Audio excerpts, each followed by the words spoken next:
Hey there, Gaming Outsiders. It's just Zack and myself this week, and we're debating which is better, cartridge-based games or disc-based ones. In news, would you believe that Skull and Bones was delayed yet again? You'll also hear impressions of games including a point-and-click adventure called Lucid Dreaming and a 2D action RPG called Dungeon Munchies. This is the Gaming Outsider.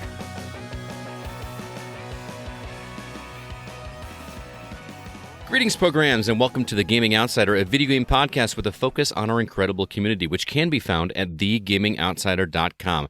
It is Sunday, January 15th. I'm your host, Scott Clark, and joining me is my good friend, a guy who maybe will be able to explain to me who the hell MODOK is, Mr. Zack Parkerson. What's up, man? He's a mobile something designed only for killing. I just saw the Ant-Man and the Wasp new trailer, and this guy, I have no idea what's going on. He looks like a good guy, but now he's a bad guy. He's eventually a floating head. He was in the Avengers PS4 game, which I guess you never played, did you? No, I did not. Yeah. Okay, I have it on Xbox, but you don't need to play it. That's what I've heard. That's what I've heard. So how you been, man? Good. Just here, rocking the dynamic duo situation.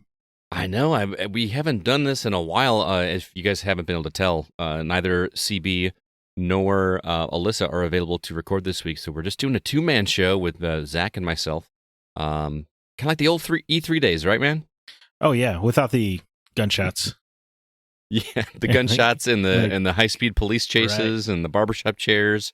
That's pretty cool. Man, the good old days. Yeah, what's good old days? But we have some congratulations to give out before we get into the games we've been catching up on.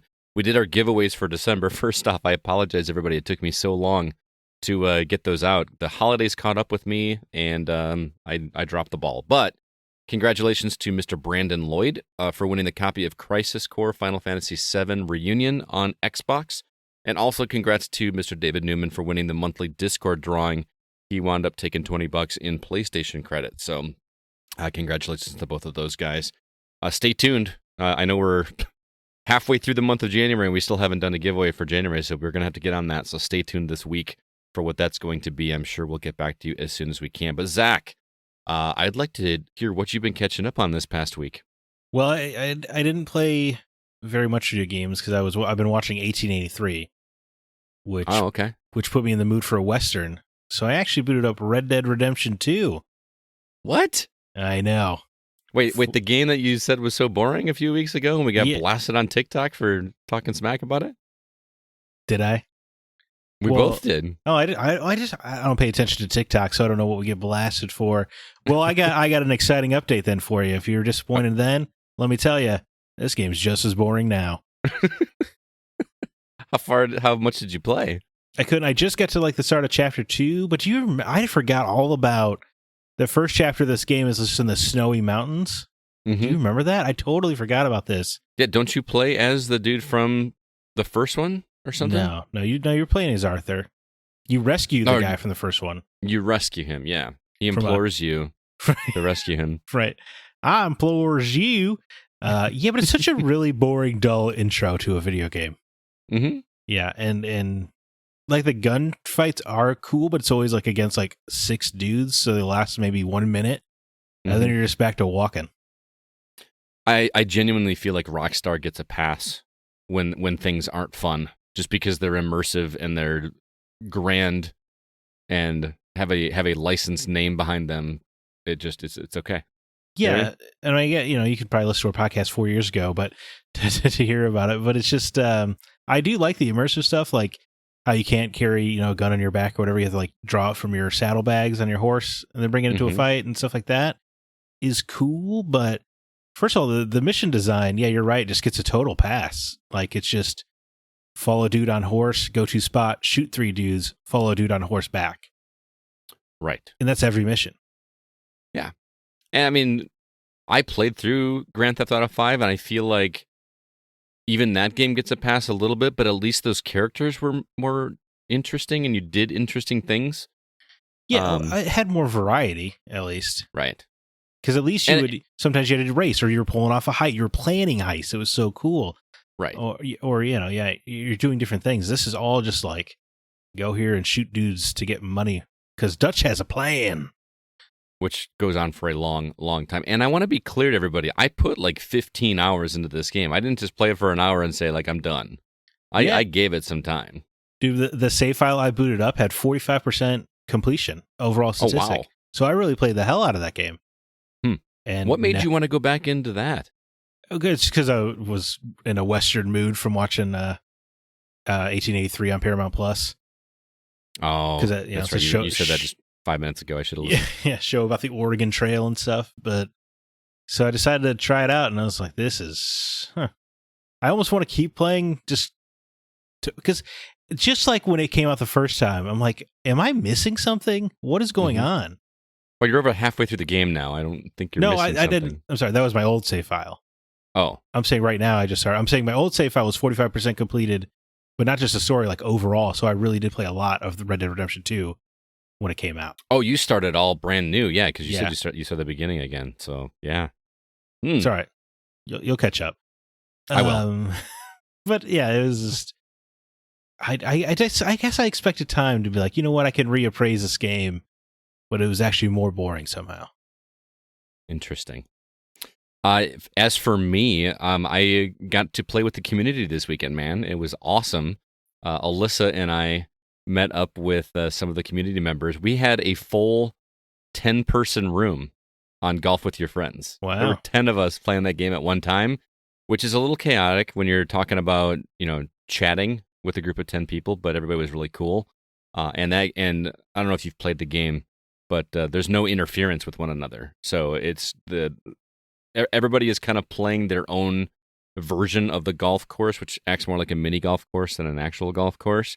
But there's no, like, quote, friendly fire. You can't run into each other's golf ball. So everybody just kind of plays and shoots at the same time, which is brilliant. Does it wait for everybody to finish the hole before going on to the next one, though? Yes, it does. Okay. But it also gives a time limit for each hole. So you've got, like, a minute 45 to play the hole, which is plenty more than you need because these are all, like, right. Ideally should be par 5s or something like that. But, some of them take 12. But I just want to say to everybody, because there were a bunch of people that joined the group that had never played this game before.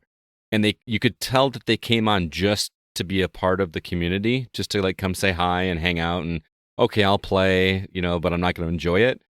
And they were clear. They said, wow, this is way more fun than I thought it was. I'm not a big golf person, but I wound up having a really good time. We need to do this again. It is seriously one of those games that you really need to sit down and get in. It would be absolutely boring by yourself. Like playing golf by yourself is not going to be any fun. What makes this fun is just how simple it is to pick up.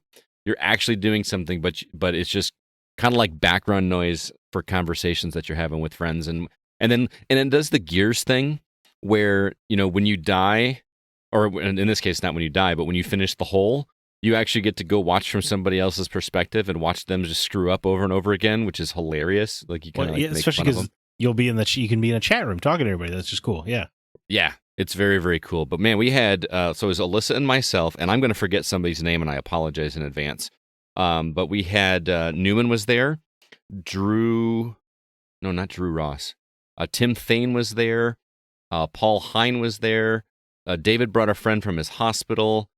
I was kicking myself for not writing down all these names, and I was counting on Alyssa to be here to help remind me who was here. But we had just a great time playing games with everybody. It was so much fun. Some of the people it was the first time I actually got to play something with them. Like Tim Thane is relatively newer to the community, and he came and played.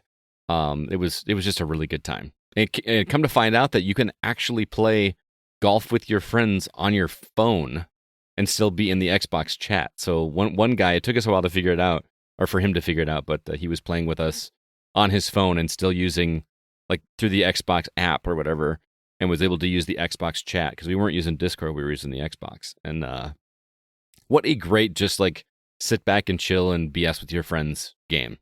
It's a lot of fun. Lots of laughs were had. They do this goofy thing where when you finish a round, you get, like, a way to decorate your golf ball. So I think Paul had like a unicorn horn on his ball, which is really funny to watch. Just seeing this ball go with, like, a unicorn horn, whatever direction it's going. It was a very, very good time. So Zach, and everybody was asking if we could do other nights besides Fridays. It just happened to work out Friday, so we need to find a night that you are available that you could come join us to, because almost everybody was like, "Yeah, we need to do this again." So Right. Well, that's good. I mean, it sounds like a fun game, so I gotta check it out. It's on Game Pass. It is on Game Pass. Okay. So yeah, no reason to, and you don't. It's not even a game that you need to like jump in and try it before you play it with everybody. It's that simple of a game.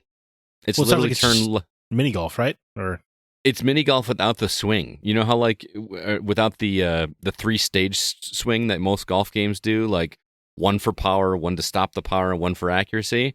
This is literally turn left or right, and then you move a gauge up and down until you're at the level that you want it to be at, and then just press A to shoot. That's literally all it is. There's no spin. There's no nothing. It's just super simple and great. Kind of reminds me of What the Golf.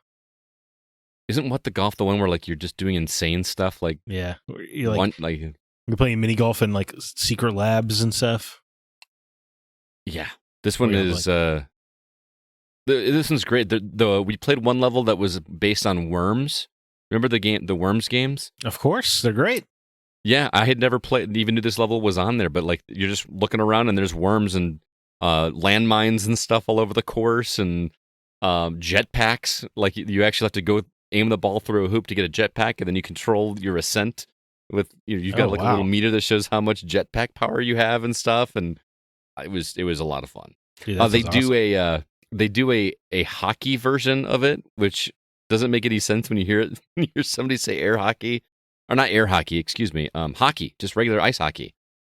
And all it is instead of a hole, like a golf hole with a flag, instead it's a hockey goal, and there's a goalie that like kind of goes back and forth in front of it, but it's not like timed. It's just completely sporadic, so you never know when you're going to do it. So it's always fun to hear somebody just curse out loud whenever they whenever they hit the goalie because they timed it incorrectly. It was really good. Oh, Tim Paulin was there too. He was actually brand new member to the Discord community, but I've actually known that dude for quite a while. So I'm going to remember other people's names just randomly through the show. I'm going to just shout out somebody's name. So take a drink. Take a drink when you hear your name. Exactly. But thank you so much, everybody, for coming out. We definitely need to do that in the future. And I know Fridays probably don't work out best. Friday is actually usually my Borderlands 3 night with my group.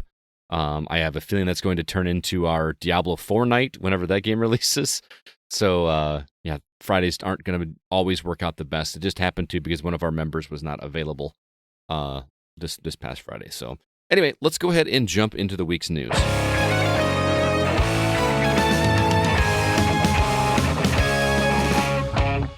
Got a few things to talk about this week. First off, some trailers.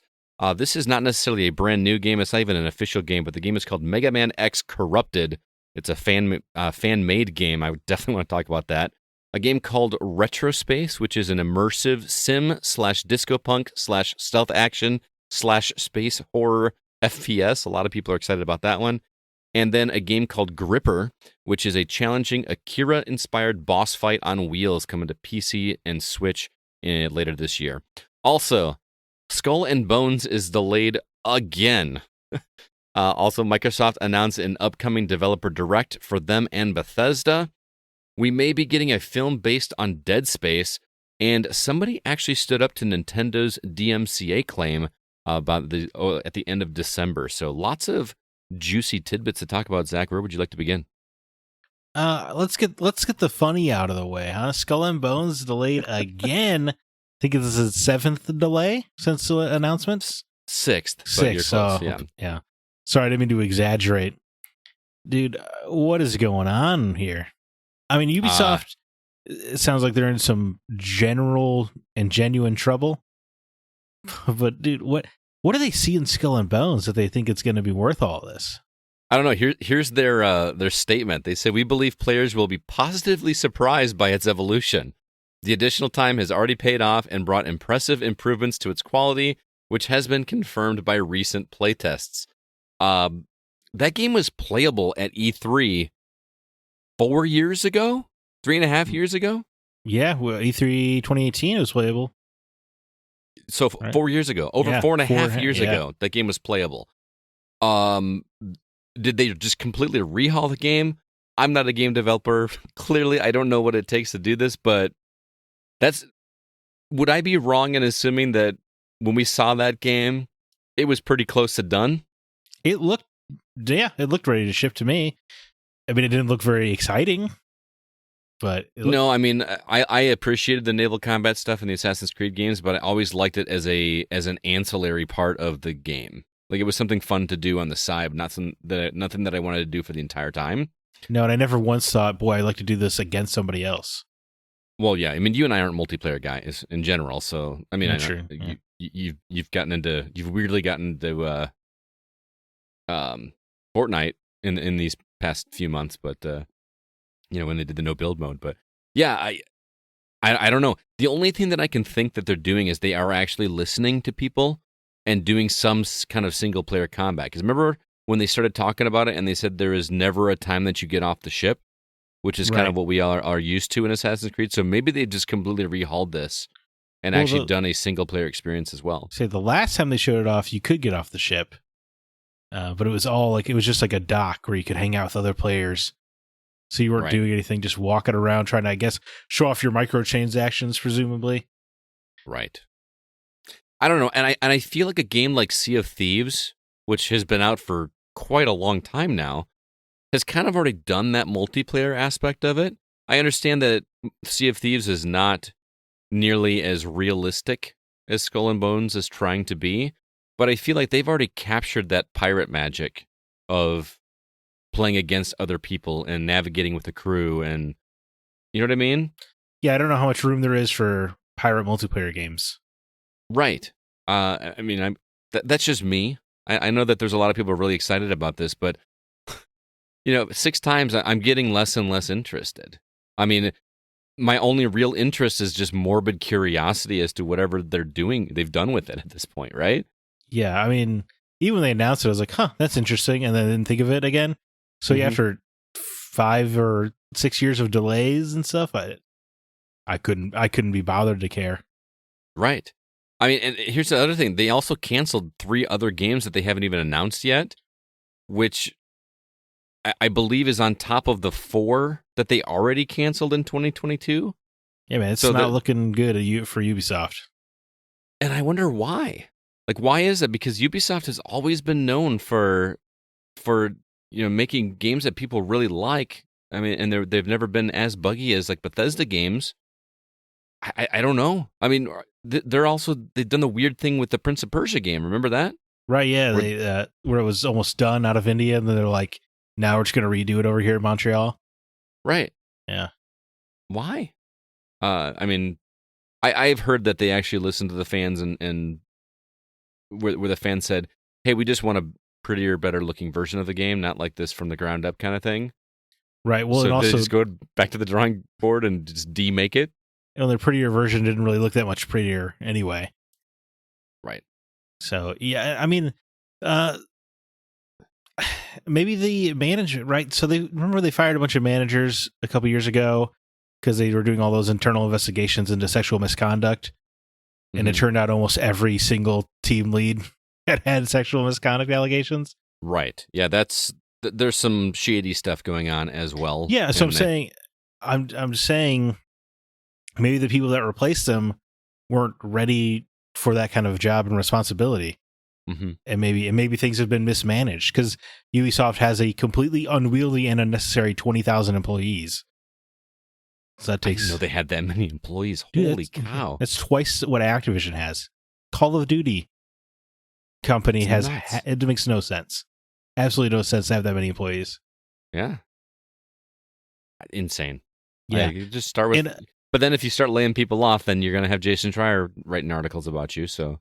Yeah. Well, that doesn't matter. That only really matters to Twitter. Right. You know what I mean? Like in the real world, in the business world, they don't care about that. Yeah. You're probably right. But do you think this is a tinfoil hat thing? But canceling all these games, kind of making your portfolio a little slimmer, kind of makes you a more exciting acquisition target, wouldn't it?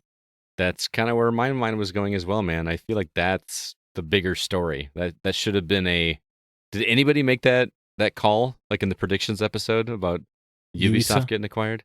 No, you weren't there to make another bold publisher buyout prediction. No, I was there. I did not make. I did hear a rumor, and I didn't put this on the store or on the format for this one, but there was a rumor that there were some screenshots that showed that Ubisoft Plus was being added to Game Pass. Like they had, like some of the Ubisoft games were like had like some kind of watermark on them, like for a minute before they like almost like they realized they did it too late. So, if Ubisoft Plus would come to Game Pass, could that mean that they're talking about an acquisition too? I don't know. I don't think Xbox could take the heat right now. They could just go all in, man. Just be like, screw it. We're just gonna bring it on, FTC. Yeah, I mean, could you imagine if they did that? Just I would respect the balls at least. Yeah, I mean that's the biggest thing. Even more than like, there's so much on Game Pass. I don't even feel like I need Ubisoft Game Pass right now. You know what I mean? Like, no. I feel like that would just stress me out having those. Oh, kind of. I mean, there's so many like little games on Game Pass that I never get to play because I'm just always playing the bigger stuff. So right, let it breathe a little bit. Anyway, yeah, I would imagine acquisition would be in their future, especially with all the drama going on around there. I want to talk about this Nintendo DMCA claim. I thought this story was so interesting. Are you familiar with the YouTube channel Did You Know Gaming? Of course. Can't do a gaming podcast. You don't know what Did You Know Gaming is. Oh, that guy does some fascinating stuff. And in October, they were showing some footage of a game called Heroes of Hyrule. That was a pitch that Retro Studios put together back in the day for a Zelda Tactics game. Which I would obviously play the hell out of, by the way. I bet you would. It doesn't do a whole lot for me, but I would check it out just to see what it's like. I don't know. Did you watch the video? Did you see any of the gameplay? Well, it was just like concept art. Mine was in action, dude. I don't know. It looked really? like, yeah, or what I saw was in action. Like I was like, that looks like more than a pitch. But anyway, apparently it never went through. Okay, I might have watched a different video then or something. I only remember seeing concept art. Or maybe I'm misremembering. This was actually like a week or so ago when I first saw it. But anyway, in early December, it was taken down due to copyright takedown notice issued by, who else? Nintendo. The YouTube channel appealed the takedown, and then the way it works apparently is that the person that files the claim has 10 days to counter. They didn't. So the video was restored as YouTube could find no copyright infringement because Nintendo didn't take any further action. So I know that everyone's counting this as a win against Nintendo, but there was no fight. It was just like Nintendo just said whatever. Well, it's good that they appealed it. Did You Know Gaming? Because like it's weird. Like they basically have to not make money on that video while this is going on. Mm-hmm. So I mean, they had to. I don't know. That's I think what they did was kind of a little bit of a battle. Oh, it's a gutsy move. It's like they met them on the battlefield, and Nintendo forgot to show up. Right. But the armies were drawn. The thing I can't wrap my head around is why would Nintendo have such a problem with this being out there? Is it just like you're not going to make money off of something that has Zelda on it? Yeah. Or is it like they don't want anyone to know that this could have existed? I understand Nintendo's position a little bit on YouTube stuff and Twitch stuff, where it is weird that people can just use straight up your gameplay footage and make, hundreds of thousands of dollars. Mm-hmm. But the way they go about it is so bizarre, like so aggressive, that they're not doing themselves any favor. Although I guess it's Nintendo, so much like Rockstar, they will get a pass for everything. I just feel like they just have like some kind of algorithm set up to scan anything on YouTube for keywords, and then they just have an auto DMCA thing. So, and when they saw this, they're like, "Well, that's not that big a deal. This game isn't real. It doesn't actually exist." I think it's just a fun piece of trivia / history. That definitely. Like, why would you care about anybody knowing about that? I don't know. Are we going to get DMCA'd for talking about it by saying the word? The Z word? Heroes of Hyrule? Yeah. Well, I can't imagine Zelda. I mean, I guess maybe Zelda does get you DMCA'd. I don't know. But certainly talking about this canceled game they don't want you talking about would get their algorithm's attention, right? I mean, do you think there's any hope that there is something like that in the works? And that's why they initially flagged it? Or is this just you used our name, we're going to pull it? Yeah.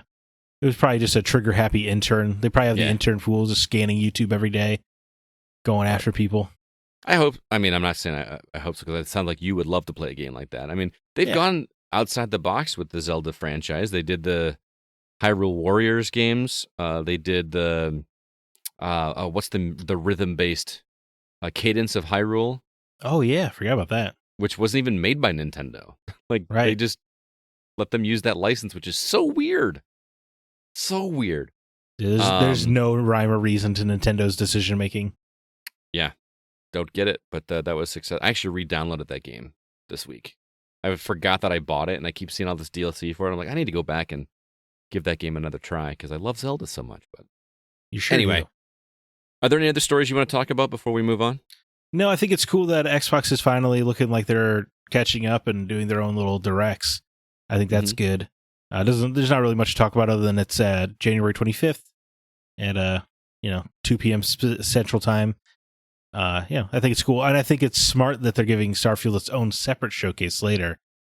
Right. I just think it's wise. With people look forward to State of Plays and they look forward to Nintendo Directs. So if Xbox want to makes these developer directs a thing, I think that would be great. I agree, but now is that you've got to put out a roadmap at this point. Right. You really can't walk away from this thing and just patting yourself on the back. You've got to give people something. And I'm not talking about me, because I'm perfectly happy with the games that I have to play right now. I've got more than I can handle, but I know the Microsoft fan base is just chomping at the bit for something, and I don't think that the Sony fan base needs any more fuel to the fire for their hatred, their weird hatred of the Xbox brand. They've got to do something. And one thing that I actually saw a screenshot of that I completely forgot was even a thing that was going to be an Xbox exclusive is that RoboCop game. Remember? Do you remember that being announced? I didn't know it was an Xbox exclusive. Well, it's going to be on Game Pass. Let me rephrase. Oh, okay. I don't know if it's going to be exclusive, but it's going to be on Game Pass. Like a first-person RoboCop game. Right. I mean, the guys who did the Terminator game from a few years ago. Right. Granted, I would probably prefer to have a third-person view of that character. Right. But I'll take it. I'll take it. So hopefully we'll see something from that. But what else were they gonna? Redfall, I guess, would be the big one. Yeah, Redfall. It's funny you talk about like they've got to show something this year. I feel like we've said that for every year we've done this show. Yeah, it's like this has got to be the year Xbox delivers, and then they just never do. Yeah, they were weirdly absent at the Game Awards. They were weirdly absent for an entire console generation. Yeah, it's true. I mean, I don't know. I'm looking forward to them actually releasing video games. I am Where's as well. Hellblade 2 at? I don't know, man. Nobody's breathed a word of that game, and that was supposed to be a launch title, 3 years ago? Or 2 years ago? I don't know if it's supposed to be a launch title. They were talking about it at launch. It was their big tentpole game when they were announcing the Series X. Yeah. Yeah, what the hell? Not a word. Guess I got time to go play the first one and actually finish it. Right. Oh man, I swear to God, if the second one's like a big open world 40-hour game, I'm gonna throw an Xbox at Phil Spencer's head. I would take that over another perspective puzzle game with stupid combat that was worthless. Oh, see, I like the combat. The perspective puzzles, they get a little tiring. They're just so annoying to me. Like, I get it. You're being artsy, but it was not fun for me whatsoever. I want to mention very quickly, and I know we don't normally talk about rumors too much, but I thought this was interesting. There is a possibility there could be a Dead Space film coming sometime in the next 5 years.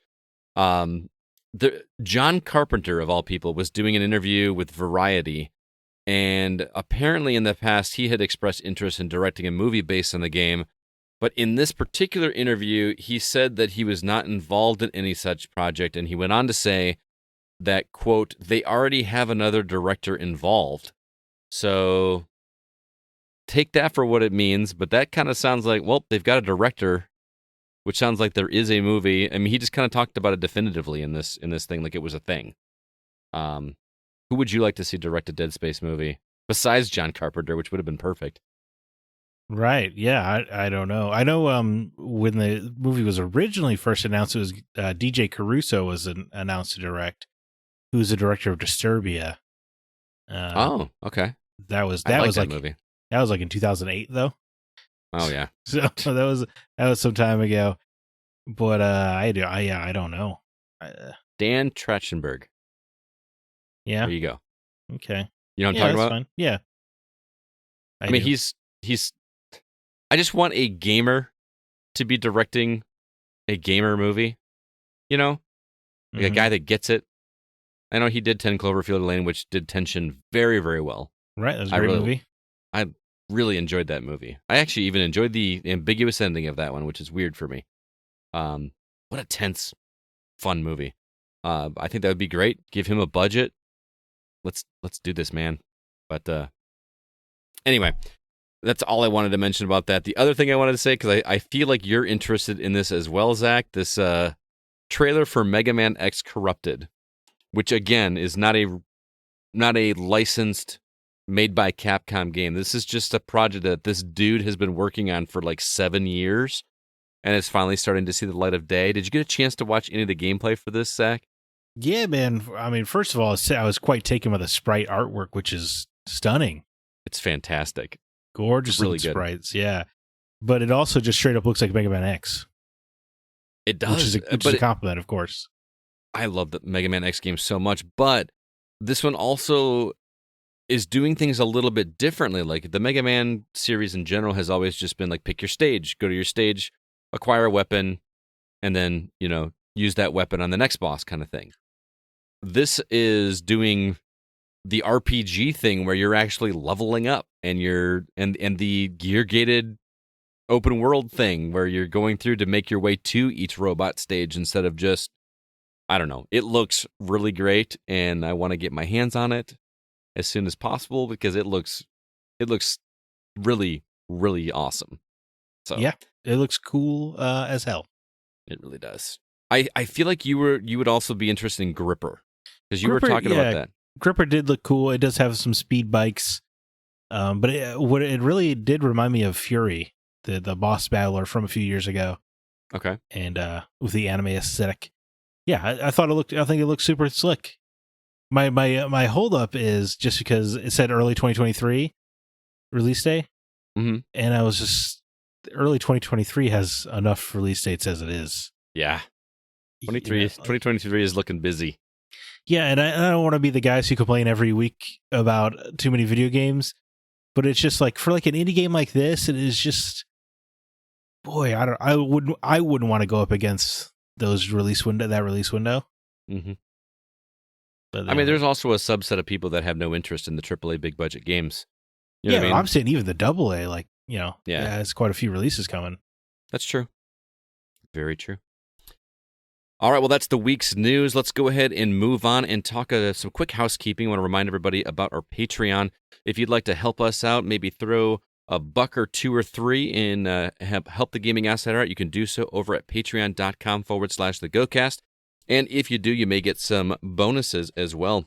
And any Patreon supporter gets the episode a day early. And then on top of that, if you're at the $3 or $5 tier, you will get either 1 or 2 bonus episodes each month. And we've got some good stuff coming up. We're actually recording tonight 2 episodes. First off, Zach and I are sitting down with our producer, Mr. Kevin Honigford, who's going to give us a beginner's guide to Dungeons & Dragons. You've probably heard me talk about him on our show. He is the dungeon master for my group.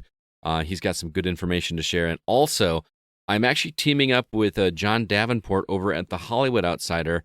We're going to be doing a joint spoiler cast on The Last of Us HBO series, which is airing tonight. The first episode is airing tonight. So for the next 9 weeks, John and I are going to be taking a deep dive onto those episodes. And if you're hearing this episode, you've already watched it. So I'm insanely jealous. You've watched the feature-length premiere episode. 90 minutes, man. I cannot wait. I'm so stoked. I'm really excited. Reviews are off the charts. Well, that's not... the game was already a TV show. Like it's not... I'm not surprised it has made a good translation. Well, but also it's got that video game thing behind it that, a lot of critics hate video games. And the fact that they're going into this not looking at it as a video game property, but just as a series, and they're still 98% calling it a positive show. The difference on this one is just that The Last of Us was already so close to being a movie or TV show anyway. Gotcha. That I'm not trying to I love The Last of Us. It's just like you're basically playing a TV show already. So I would hope that it is at least great as a TV show. I'm with you. So yeah, we're going to just kind of throw that one in as a bonus for everybody. It will not count towards the 1 or 2, especially since we're sharing that with the Hollywood Outsider. But also, we're still waiting on CB to finish up God of War Ragnarok so we could do our spoiler cast on that game. So if you'd like to hear that, hit him up and say, hey, dude, finish your game. So we could do that episode. Also, he's got a Games That Aren't For Us episode cooked up. He's got a couple games that he thinks are going to not be as enjoyable to play. And then Kevin and I are also doing our trade-off episode of Grandia 2 versus BioShock. Here's the thing, Zach. We had the Christmas break, and you know how, like with any JRPG, you get halfway through it and then you stop, and then you try to go back into it. I have that weird nervous feeling about jumping back into it. It's tough when you lose that momentum. Yeah, especially because I left off at a really hard boss. And that's unfortunate. Yeah, that's really. I wish I had finished off that boss before I'd feel so much more confident. But anyway, I need to finish that game this month. Again, if you'd like to hear any of those episodes, and like I said, just help us out. Head over to patreon.com/thegocast. We do appreciate your support. Thank you so much to those that do help us out. In the meantime, let's go ahead and jump into the new games that we've been playing.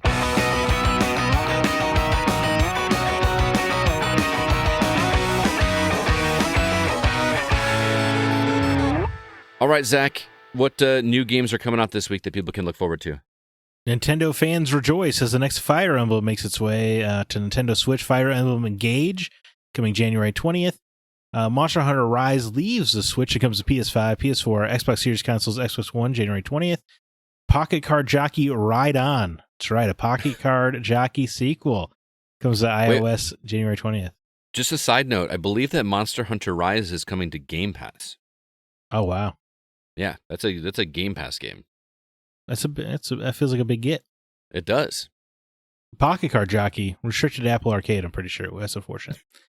Omega Bot coming to PS5, PS4, Xbox Series consoles, Xbox One, and Switch January 20th. Big Square Enix release Forspoken, which I can't think of anyone who is excited for. No. That game. It's coming to PS5 and PC January 24th. Neptunia Sisters vs. Sisters. The next in the Hyperdimension Neptunia franchise comes to PS5, PS4, and PC January 24th. Risen, which was a PS3 and 360 RPG, is getting re-released on a somewhat modern consoles on PS4, Xbox One, and Switch January 24th. The Excavation of Hobbs Barrow comes to Switch January 25th. Miracle Snack Shop, the snacks are ladies, is coming to PS5 and PS4 January 26th. Power Chord is a metal deck building game coming to PC January 26th. Dread Templar, old school first person shooter, coming to PC January 26th.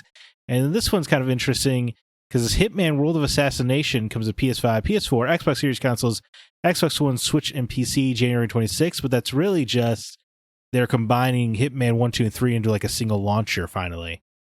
Oh, really? Like the newer Hitman 1, 2, and 3? Right. Yeah. So since the reboot, which is like, that's smart. You should have probably done that already.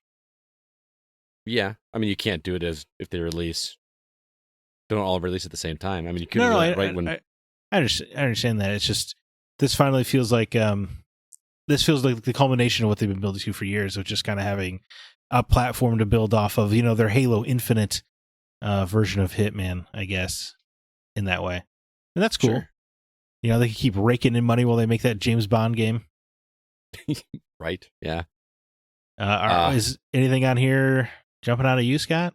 No. But there is a game that has jumped out at me that was not on the list, and it actually wasn't on the list for this week. I think it should have been on the list for last week, but I don't think we talked about it. And it is a game called Vengeful Guardian Moonrider. Have you seen the trailer for this game? No. It is made by the guy that made not Neon Chrome. He makes newer games that look like they should have been released on the Sega Genesis or Super Nintendo. Okay. Look up the trailer for this game when you get a chance. It is a 2D side-scrolling SNES looking game where you play a samurai that just looks awesome. Like the trailer just looks badass, man. Like you really gotta. But here's the really kicker part about this game: it's 2 hours long. Yeah, there we go. I know that's such a weird thing to talk about as a selling point, but I'm getting old apparently, Zach, because when I see a game is really short like this, I am all on board. I want to get in, get out, and just move on. You know what I mean? I'm with you, absolutely.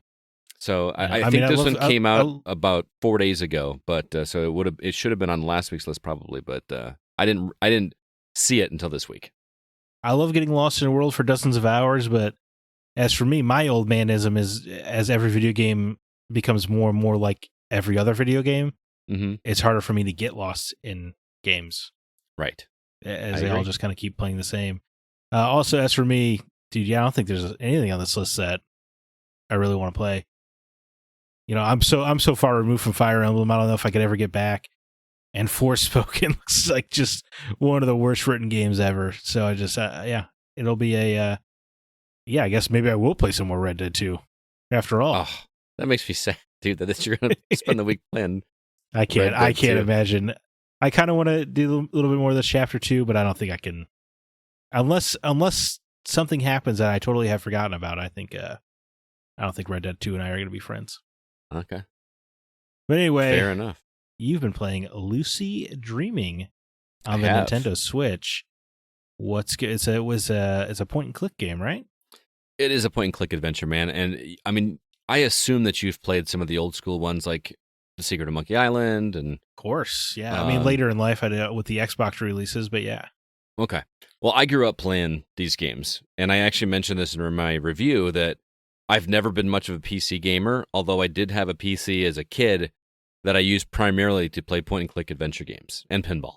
But that's besides the point. No surprise there.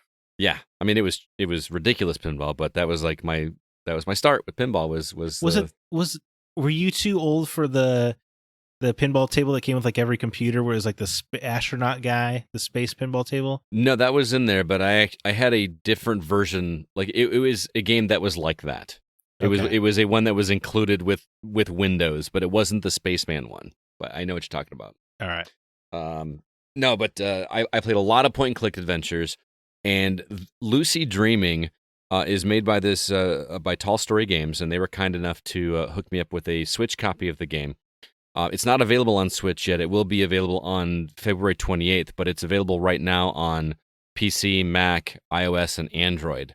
But it's clear that Tall Story Games, I believe the guy's name is Tom, grew up playing these games just like I did. The cursor itself looks exactly like the cursor in those old school games, like the little crosshair. Yeah, I know. I knew exactly what you're talking about. Yeah. Yeah, it looks exactly like that. The puzzles are just exactly what you expect from a point-and-click adventure. Look at this, get information, combine this with this to make something happen, and then use it on this. If you're not familiar with a point-and-click adventure, they definitely have a formula, and this one is very much follows that formula to a T. I will say, okay, I got to tell you the story, right? I think it's actually a pretty clever story. Lucy is this 10-year-old girl, which is one beef I have with this game, man. The woman who voices Lucy, fantastic voice actress. I don't know her personally. She's a really great voice actress. I believe her name is Emma. But she sounds like she's a 35, 40-year-old woman. And they've got her voicing Lucy. It's a little... Is she not... So she's voicing Lucy directly? It's not like her narrating a story of her childhood or something? No, Lucy is speaking. Like, she's speaking to other characters. This is like... She stands there and talks. I don't know how old she is. Okay. And I understand that, there's a heavy British accent, because this is a very British game, by the way. And this is like one of the only nits I have with this game. But I know you're going to know this reference because you love Friends as much as I do. Do you remember the episode of Friends where Phoebe calls London to try to stop Rachel from from stopping the wedding, from Ross's wedding?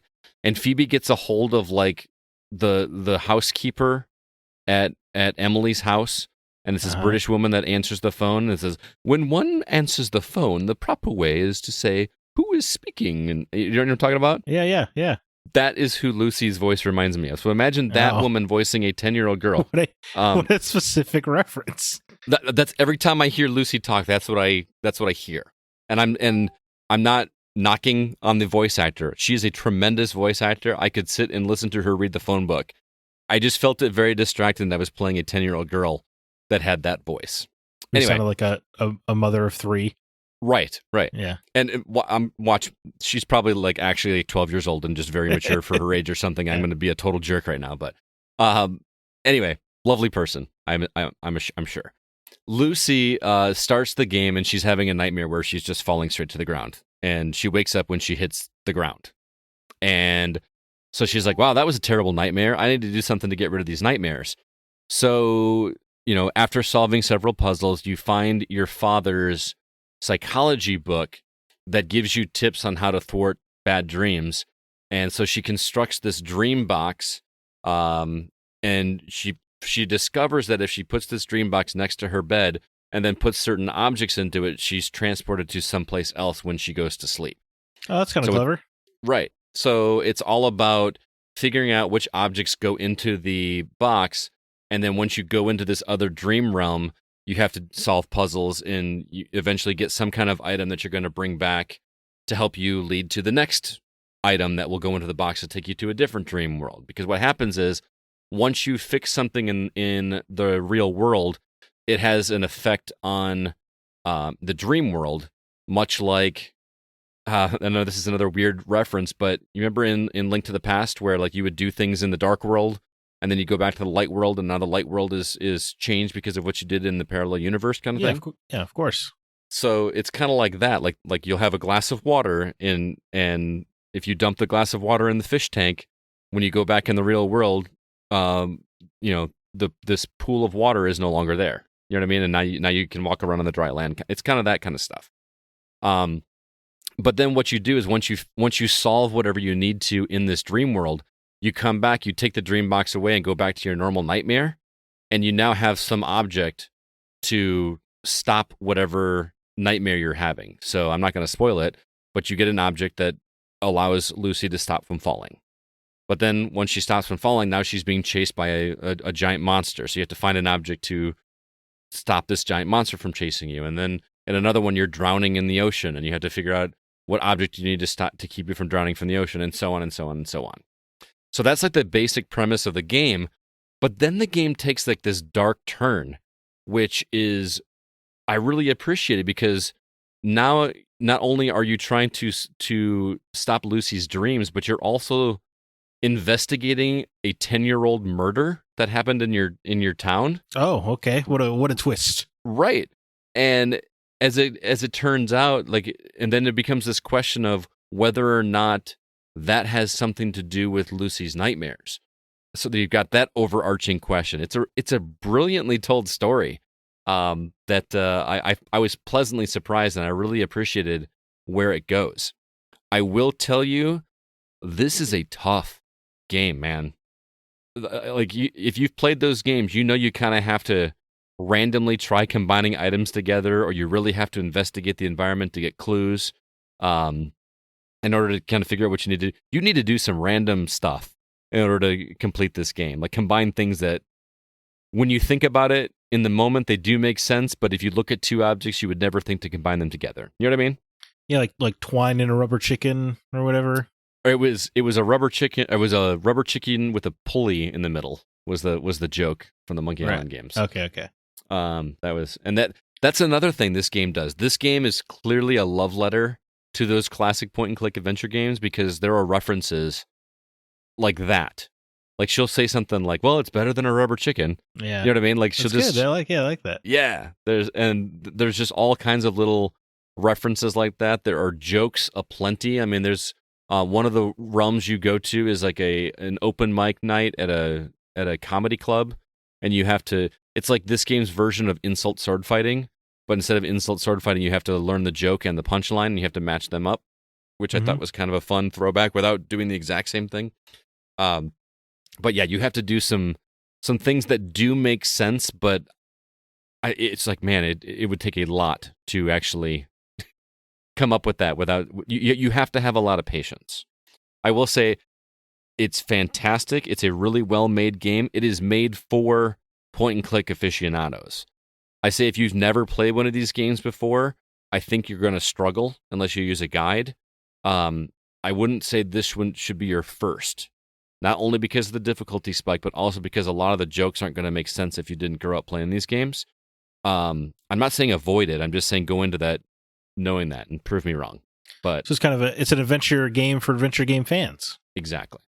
Easy recommend for adventure. It's I think the phrase I used in my review is it's a must own for adventure game fans.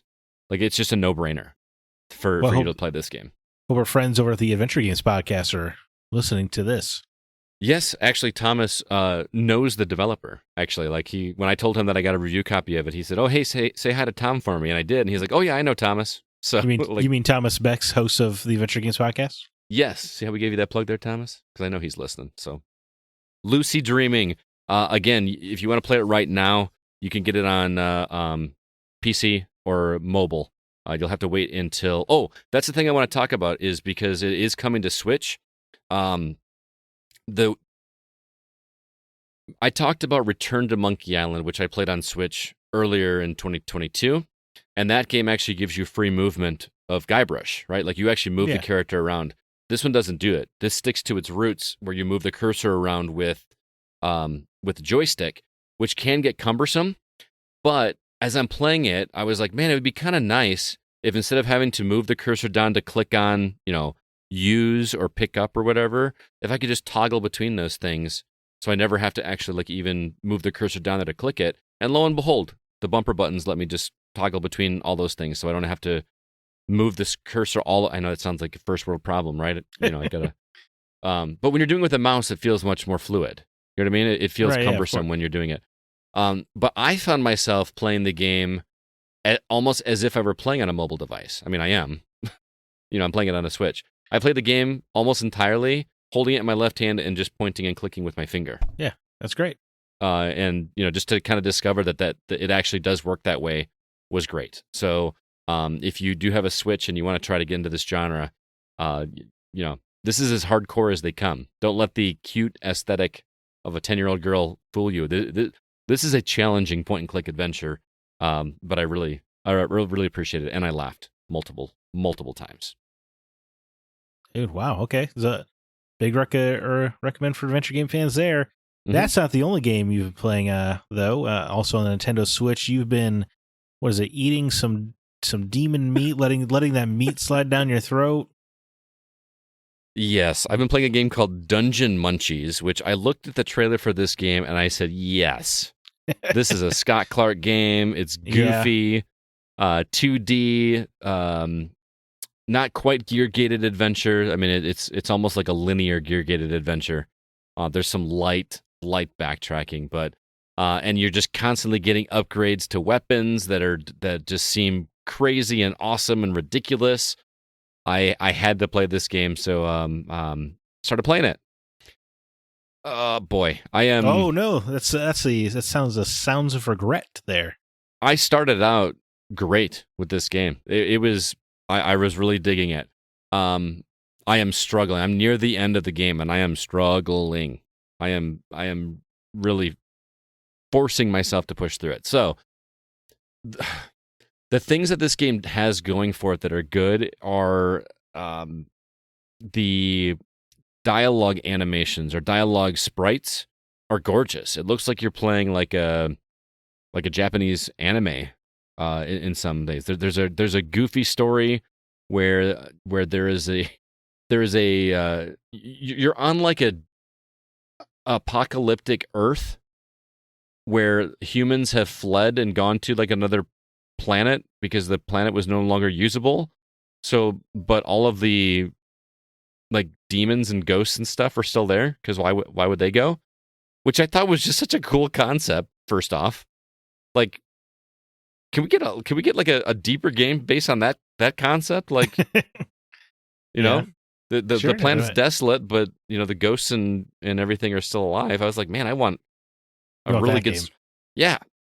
But you're a zombie that is summoned by this used to be a female living human. Her name is Simmer, and she was a cook. Sure. And she summons you to help overtake this supreme bad guy being, and you do that by going through these 2D animated levels, killing enemies. And when they die, they drop a little food item that you pick up, and then you can bring them back to Simmer, and she will teach you how to cook them into either new weapons or new upgrades, which is a really clever take on the gear-gated formula. Although I still struggle just even calling it gear-gated because it's very light gear-gated, but it plays more linear than that. And that is the part of the game that I really appreciate, because the progression in this game, like, you are constantly getting something new and exciting. Like, you've got a primary weapon and a secondary weapon, and almost every checkpoint you're defeating some new enemy that's dropping something new that you can cook up to make something different. And it's really clever, and the weapons played very differently. It's not just stats numbers, it's actually like changing the aesthetic look of your character. Your character just starts getting armor and these crazy weapons and bigger and bigger and bigger and bigger. I really appreciate that. Where the game gets a little weird for me is its story gets so bizarre, man. Like in a almost like Rick and Morty without the... I can't say Rick and Morty because I haven't watched a ton of Rick and Morty. It is... There's like sentient vegetables that are forming a coup. Like, they start following an ice cream cone that is like now the president, and then saying how he's no longer going to let the vegetables be eaten by humans, and we shouldn't sacrifice our lives for, it turns into politics, like, in a weird way. Sounds like race wars are getting involved. Seriously, man. It's like, and I appreciate the ridiculousness of that concept, but it just keeps going and going and going. I think that's only like about a quarter of the game, and each quarter like kind of does its own theme. Like in the section I'm in now, it's almost like you're fighting robots, which I don't know how I'm cooking up robots to make things, but it doesn't sound like a very tasty meal. I guess it'd be rich in iron though, so your blood health will be good. Wow, look at you. So, it's also very difficult. There is a difficulty slider. The normal difficulty is manageable, but the bosses are ridiculously difficult. And it's like pattern recognition in a way that I'm not used to. I don't know what is wrong with my brain that I cannot get these patterns down. The tells are too short, if that makes sense. And there's so much chaos going on the screen, and you constantly have to manage what you have to do. Because the way this game works is those upgrades that you get that you can cook, you can only hold 6 of them at one point. And you can only hold 2 weapons at one point. So you've got a primary weapon and a secondary weapon. So you constantly have to swap out and manage your upgrades to mirror what your weapons are. Like if you have a weapon that does extra damage to daggers, and you're not carrying a dagger anymore, you don't want to have that thing in there, so you got to swap that out. You know what I mean? You've got to constantly play this. And then you have to do that even further with the weapons and upgrades when you get to a boss, because certain weapons and upgrades are going to work better against certain bosses, so it becomes a trial and error thing where you have to figure it out. And by that point, once I hit a boss that I just was really struggling with, I stopped caring about the story. I really was just not invested in the story of this game. I think this game falls into the category of there are some really great ideas here, but... this. You know what I mean? Right. It just sounds like it gets too outrageous, I suppose. Too outrageous, and then it just becomes not fun. Like Rogue Legacy, I know that's a gross example. That game has a much higher budget and whatnot, but Rogue Legacy, even though I was doing the same thing over and over and over again, I never got tired of it. It was so much fun because I just felt like I was constantly becoming powerful and learning the enemy attacks. This one just felt like I was just with every enemy going in, getting a hit, and then retreating. Going back, getting a hit, retreating. And I'm talking just like standard enemies. You know what I mean? I just never felt like I was engaging. I even dropped it to easy, man. I even dropped it to easy just because I was like, I'm done. I need to move on. Wow. And I'm on like the second to the last boss. And I'm on easy. Which, like, you're supposed to, like, not hardly even be able to be killed, and I can't pass this boss. I don't know how I would do it on normal, much less the really ridiculous levels of difficulty. So, yeah, I'm not loving this game. Right. It does not sound like a recommend. I really think there's some clever ideas. I think that the artwork that they've put with the characters that are speaking during cutscenes and stuff are really well done, and some of the emotions that they're putting on there are really great. But I'm to the point where I'm not even reading them anymore. I'm just so not invested in the story. I'm literally just click, click, click, click. Let me get through so I can get to the boss. And that's not a good sign of a game. Yeah. I've been there with games. Yeah, that's no good. So on the bright side, it's a shorter game. It's only like 5 or 6 hours.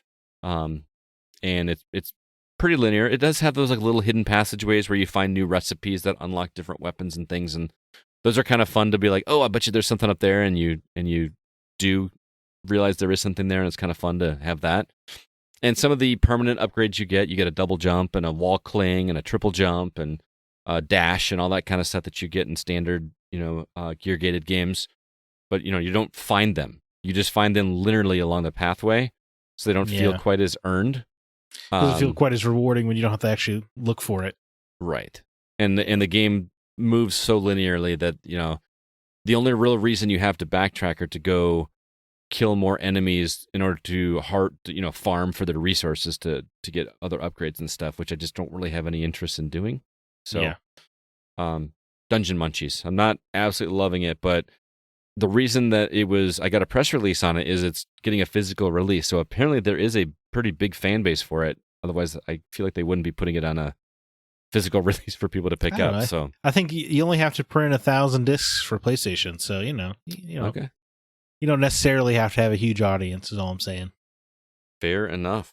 That is Dungeon Munchies. I'm playing it on Switch, by the way, but it's also available on PS5.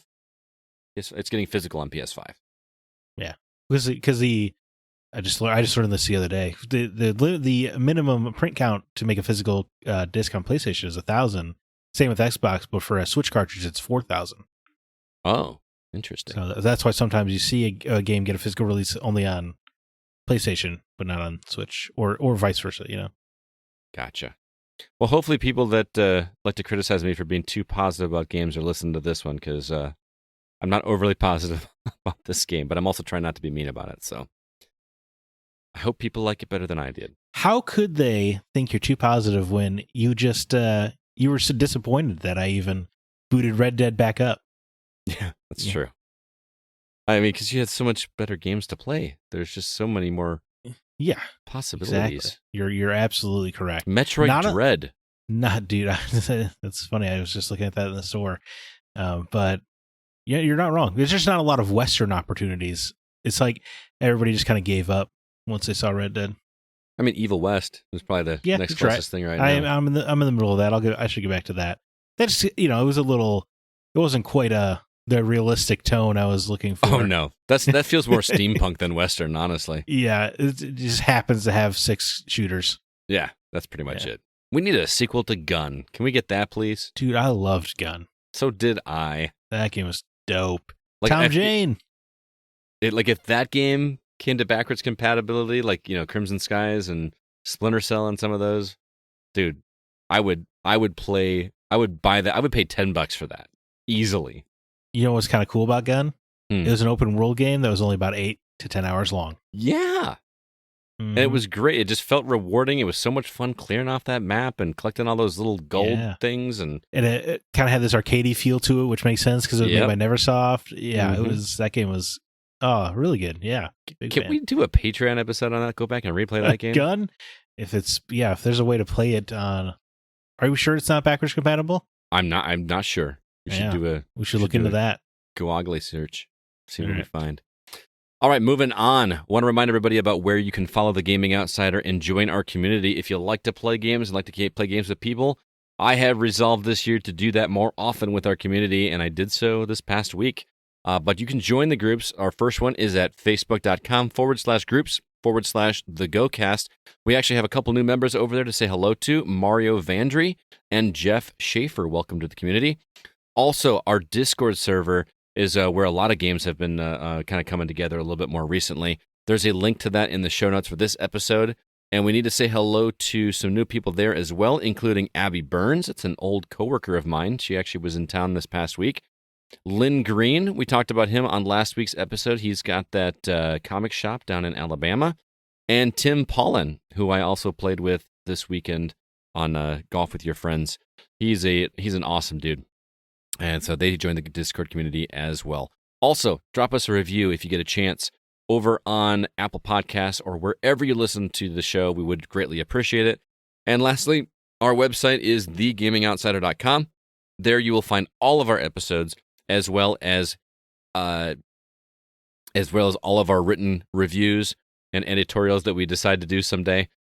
This week's reviews, you will see a review for Lucy Dreaming, and I'll also have a review up for Dungeon Munchies later on in the week as well. Again, that is thegamingoutsider.com. Let's go ahead now and jump into our From the Outside In topic.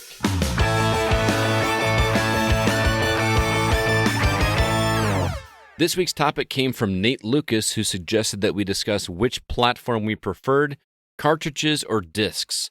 Whether that was interpreted as merely physical media or the games themselves was left up to the community's responses, which we'll get to shortly. But first, I want to know what you think, Zach. When it comes to games themselves, I don't care if it's like how easy it was to use a cartridge or a disc, but when you think of games, did you like the games better that wound up on cartridges or wound up on discs? Well, I wonder if it plays to my age, but it's certainly games of the disc era, right? Like I prefer 3D games, and those weren't really on cartridge very much. Mm-hmm. So if we're talking strictly about the games and not the media they're on, it's got to be the disc games all the way, because I just love. I'm much more excited to play a 3D game than a 2D game. Sure. So yeah, I guess that, and I also, I'm a big PlayStation guy. They never had cartridges. That's a good point. I love PlayStation almost every step of the way. So yeah, I'm going to go with discs on this one. But Zach, Jet Force Gemini is not on disc. Dude, it's funny that was the exact game I was thinking of when I was thinking about the cartridge, and the fact that there are 3D games on cartridges, of course. But I don't know, man. I just feel like. Also, I have such fond memories of the PS1 and PS2 kind of eras and how experimental everybody was back then, and kind of how wacky with it, because no one knew how to translate genres to 3D, or they were just inventing new ones. Right. And it was just kind of a wild, crazy fun time out there. Oh man, remember Jumping Jack Flash on PlayStation? I do, absolutely, I do. Yeah. That was such a cool thing because how high you could go in that game. That was right. Like the first time we had jumped up that high and be able to see the ground that far below. Yeah, and almost like you're flying. And then the game itself wasn't great. No. I don't know, yeah. But you could jump real high. But it was an experience that we never had, and it was just like it felt like this throwaway platformer type game. But it felt very experimental. It was a very fun time for video games, for sure. Did you ever play, probably not, but Robot Alchemic Drive on PS2? No. It's just when I think of the wild experimental nature of video games back then, it was cool because it was a giant mecha game where you fought kaiju, basically. Mm-hmm. Like Pacific Rim. But you were the pilot, but you were a remote control pilot. So you, as a human, would have to find a vantage point in the city where you could look at the robot, and then you would control the robot from the city building you're on. And that's kind of rad. Yeah, that's funny. Robot Alchemic Drive abbreviates to rad. But yeah, and then you would fight these kaiju and like knock them into buildings and stuff. And if the fight got too close to you, so you're at the risk dying, you have to go and try to move to another vantage point, but you got to try to move super quick because your robot is just sitting there defenseless while you're doing it. Can you control the robot while you're moving? Yeah, I mean, you can stop at any time and look back and throw a couple punches or something and try to knock the monster away. What a clever idea! I know, and that's what I'm talking about with that era where people just had ideas, man. It was cool.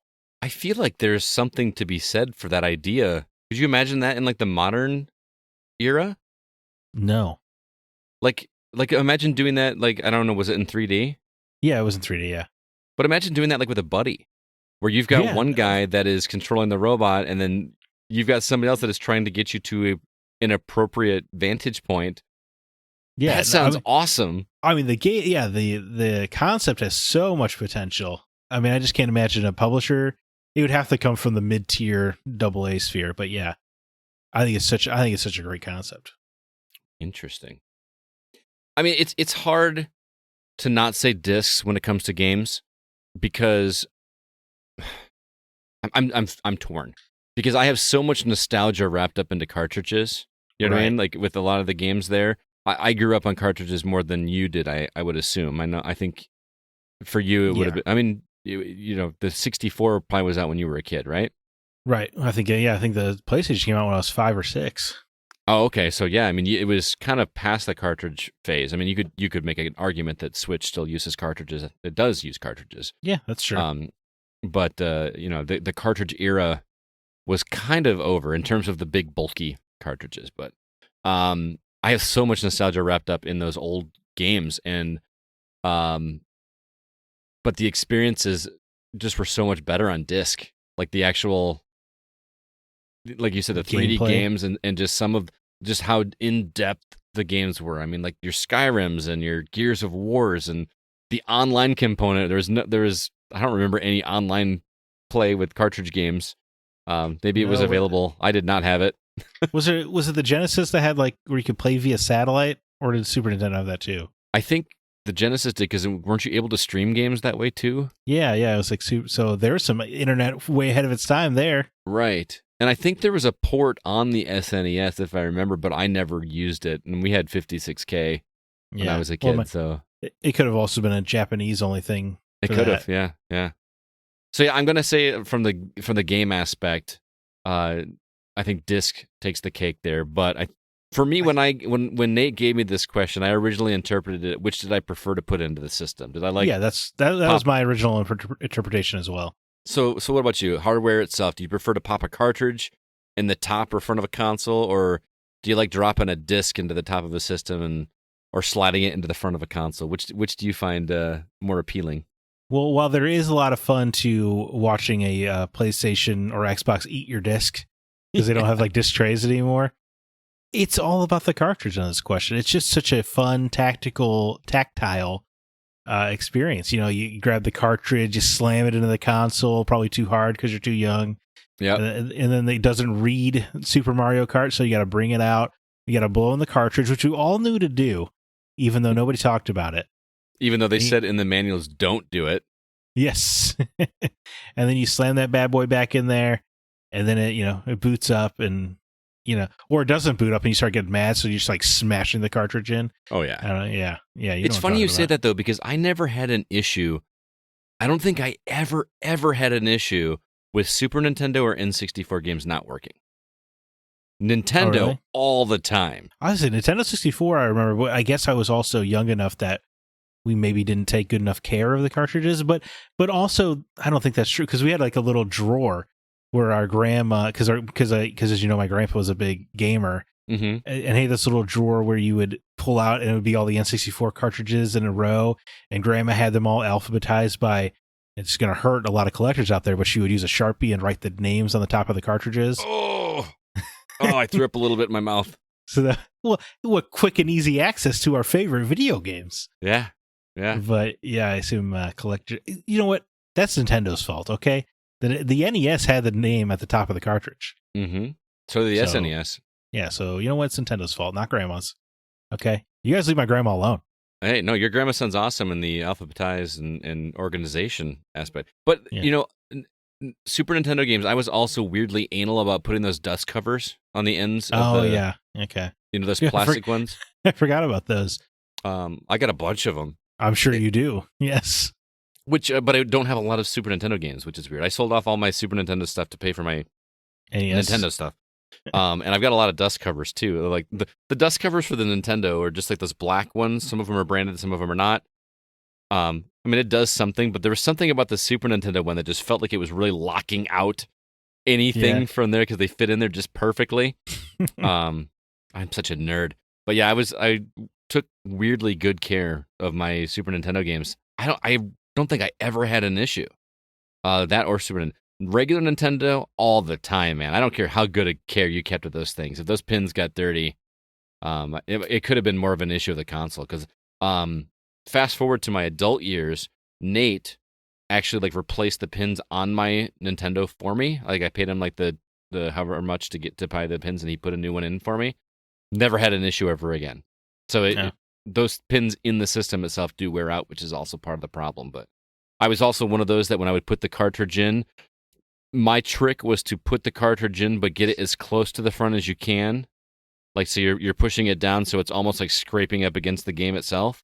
That was my weird trick for doing that. But okay, very specific. It worked. I don't know why. Pushing it all the way in never worked. But you push it in just enough and get as close as you can, so you almost have to like it almost like hits the. I don't know. It's a weird. There's all this fun with cartridges. Discs, there's no fun. I mean, you could like spin it on your finger. That's kind of fun. You could spin on your finger, or you could put 2 fingers in it and make it look like a butt in the hole. Yeah, that's true. Yeah, wasn't it Bloodborne that people did that? Where like that was a famous one. Yeah. Yeah. Yeah, and discs were always that because like with a cartridge, as soon as you press the power button, you knew if the game was working or not. You put in a PlayStation game, you put the disc in, you start it up, it goes through the entire boot up sequence and does that. I can't make the sound that it makes. It goes through that whole thing, and then you're sitting there waiting. Is it going to work? Is it going to work? Is it going to work? And then you get that dreaded, this disc cannot be read error. They say that's the anxiety of back when you rented games. You bring the disc home, and you're like, is it going to work? Is it not? Yep. And then you buy those disc cleaners that never seem to work. It was a scam. No, totally. Yeah. But I worked at a mom and pop game shop right before I became a teacher, and we had one of those buffer machines where like it would actually buff the side of the disc, and that did work. Oh, nice. Okay. That would actually get it wouldn't remove scratches completely, but it would do a pretty good job to where like if a game had a pretty big, I mean, if it was completely gouged, like all the like to where the data was just done, there was no going back. But it could have a serious like it looked like it had been dragged through gravel and put it in this thing, it would buff it out and the game would work. So, but that was also like an industrial, probably cost $1,500 at the time thing. You know what I mean? Right. Yeah. I didn't have that at mom's house. Yeah. Yeah. I remember discs are weird because especially before Blu-rays, they would just get scratched so easily all the time. Or sometimes you'd have a little brother who gets mad and then decides to draw on your ATV Off-Road Fury with a paperclip. That's very specific, man. I mean, I've just heard about these kinds of stories happening. That's all. That was a thing too. Like those games, like I feel like it was the same way with DVD movies and stuff when I was a kid. It was used to infuriate me. How hard is it to put the game back in the case when you're done playing it? Oh man! Or when people, well, first of all, people leave it on the coffee table or the entertainment stand, and those are annoying. But I hate when people put it in the wrong case. Yeah, like that's what worse. Are you doing? Yeah, that's an act of intentional maliciousness. Yeah. Or the ultimate sin, putting it actually face down on a table. Like if you're going to put it on a table, at least put it so that the data side is up. Oh yeah. Like I would see people just like throw it on the coffee table. Like, what are you doing? Dude, yeah, I had this buddy Trevor. He would just have like the disc scattered all over his desk. In none of the cases are like stacked up against the wall, right there. But you go over there, he's like, and he's always been playing on his PC, so I'd play it on his Xbox. We would hang it out. Like, hey man, where'd Splinter Cell go? He's like, oh, I think it's under here somewhere. And it's like under the plate or something. I'm like, what the hell are you doing? I don't understand. You look like a madman. I mean, especially because I paid for a lot of my own games. So I was like, if this thing goes, I'm out of luck. Dude, you know what I mean? I was anal. I never wanted to lend disc games to friends because I was always worried. No, I was okay with cartridges once in a while. I feel like they could get beat up and be okay. Mm-hmm. But I lent out one copy of I think Assassin's Creed maybe when in high school, and it came back just disheveled, and I was like, okay, well, I'm never doing that again. I just don't know what people are doing out here. You did loan a cartridge copy of Donkey Kong 64 to somebody, and we all know what happened there. So that was not a disc. He did that right in front of us. There was no lending. Nick, imagine. I wish I could have a video of you like watching this guy just erase your save file with you standing like, oh, don't need that anymore. Just the pure rage coursing through my veins. Yeah. Yeah, man. That'd be great. So I Screw feel like you, Nick. I feel like we're both in the same camp that cartridges are the way to go in terms of physicality. Yeah, I guess we'll have to get into the community because I don't understand how you could pick discs over cartridges, at least for the feel and the fun of it. I'm sure there's some kind of nostalgia involved.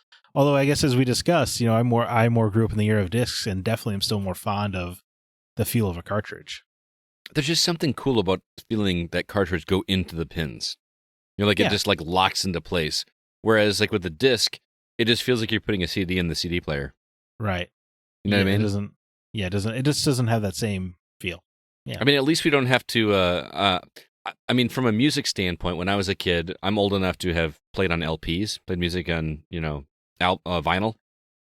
Oh, sure. You know what I mean? And that was, at least with that, you had to put the thing on the turntable and then actually bring the needle on there, and that felt cool.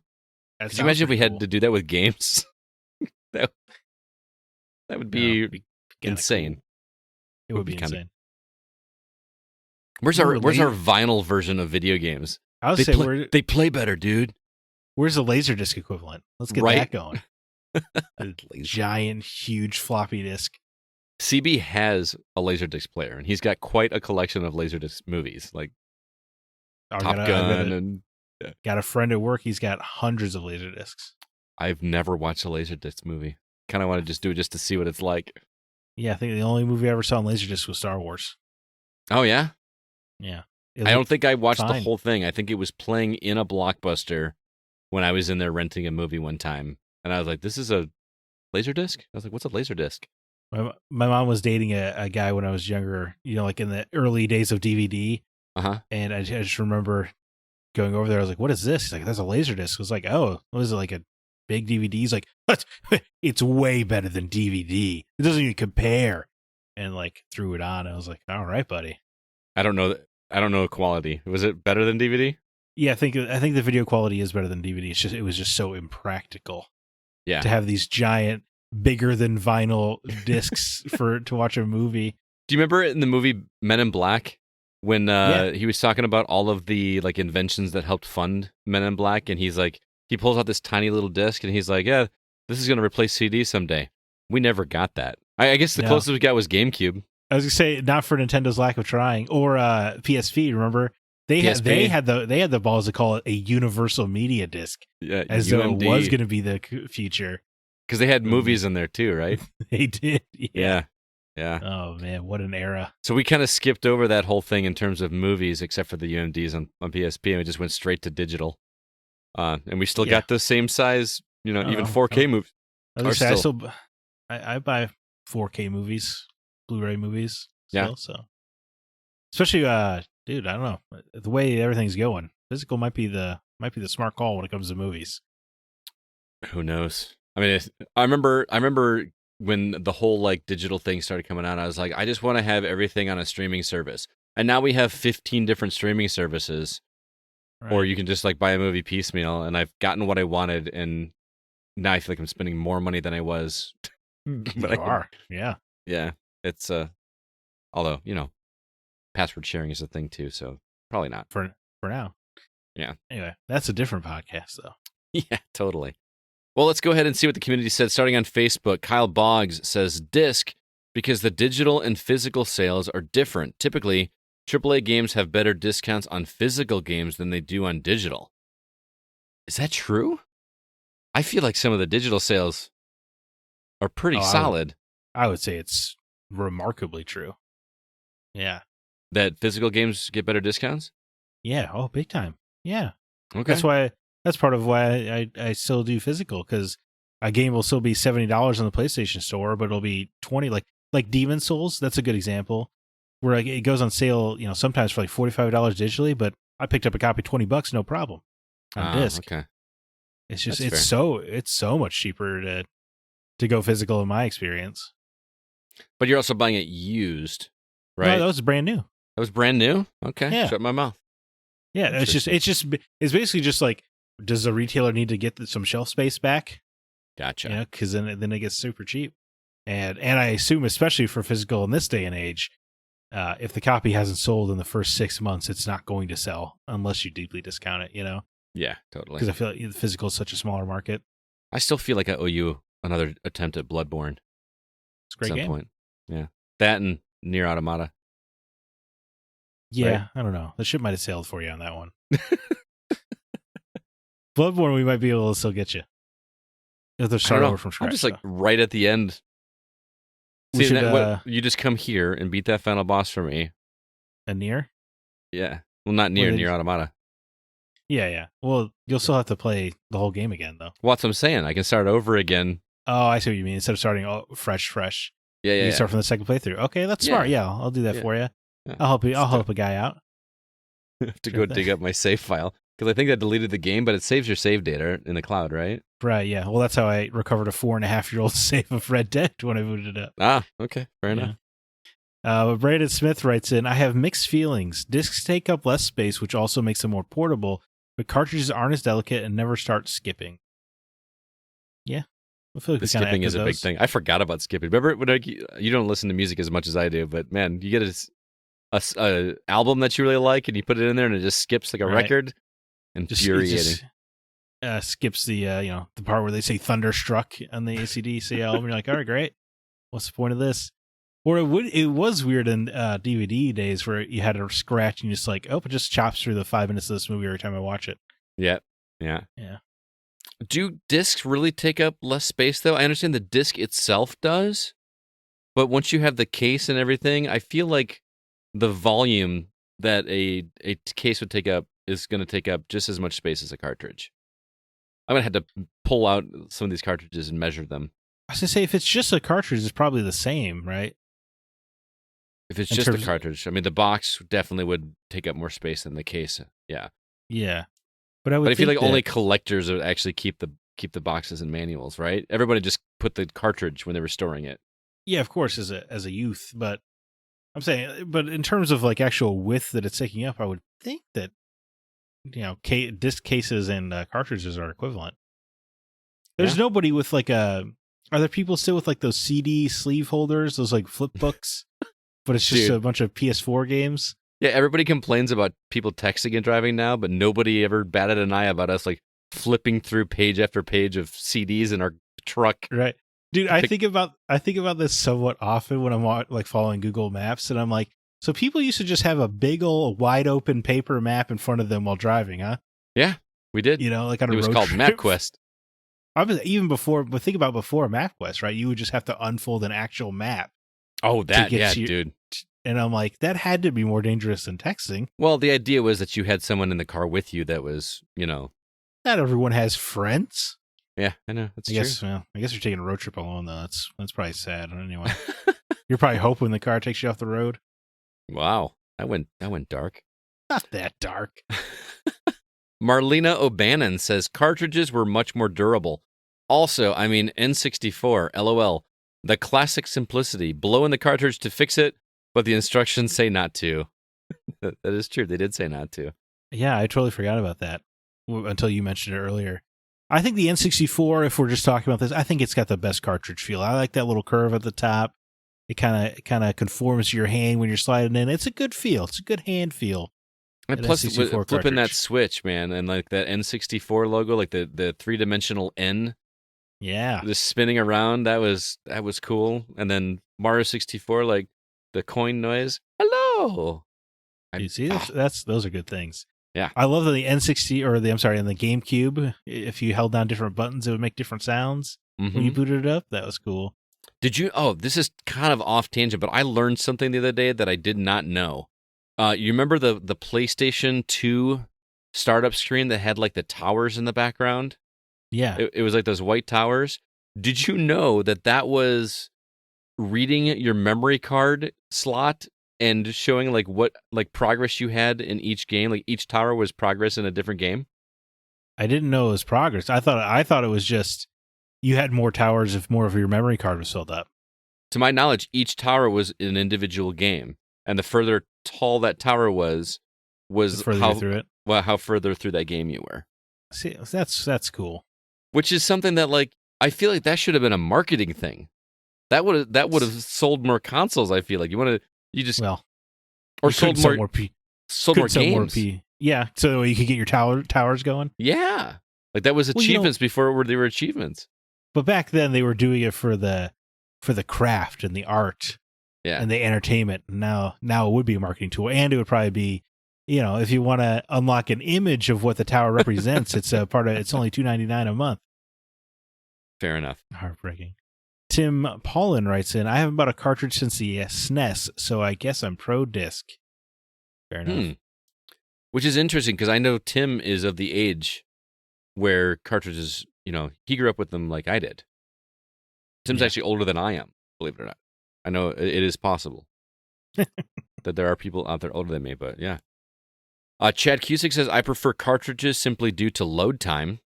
I forgot about load times. I feel like that's a thing of the past now, especially with the current consoles. Yeah, I was going to say, I don't know how it is on Xbox, but that SSD on PS5 is no joke. It's great. Dude, the quick resume on Xbox Series X it's like I feel spoiled now. Like, whereas before I had to wait for the whole game to boot up again. Now I just pick up the controller, turn on the console, turn on my TV, and the game is literally where I left off. I'm still closing every app every time, but I'm sure it would be a great feature to have. Well, you're on an OG Xbox One X, right? Well, I also have a PS5. Oh, you're still closing everything? Yeah. Is that like a habit, or is there a reason you're doing that? No, yeah, just strictly out of habit. I've always done it. Really? Yeah. I mean, it's the same way. I don't know. I close all my apps on my phone every night too. Seriously? Yeah. I'm baffled. I don't know, man. I try to keep a clean interface, I guess, in my life. You don't fold your laundry, but you close your apps every single night before you go to bed. Hey, I've been good about folding my laundry the past few weeks. Thank you very much. I don't know if you remember the Smirk episode where you talked about you never fold it. You just dump it in a basket and take out what you need. Yeah, that's smart, though. That saves time. I just close your apps every night. I mean, I guess it only takes 15 seconds probably, but I've just never. And because I keep so few apps open, because I'm always closing them. Yeah, I don't.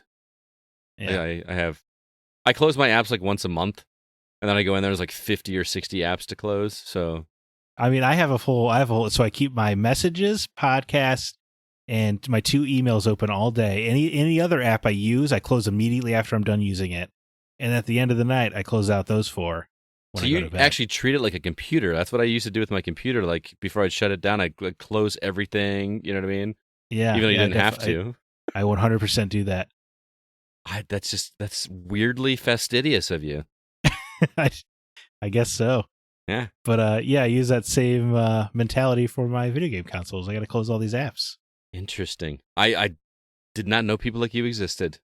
It's actually, it bugs me because smart TVs don't really let you close the app, and it's quite annoying.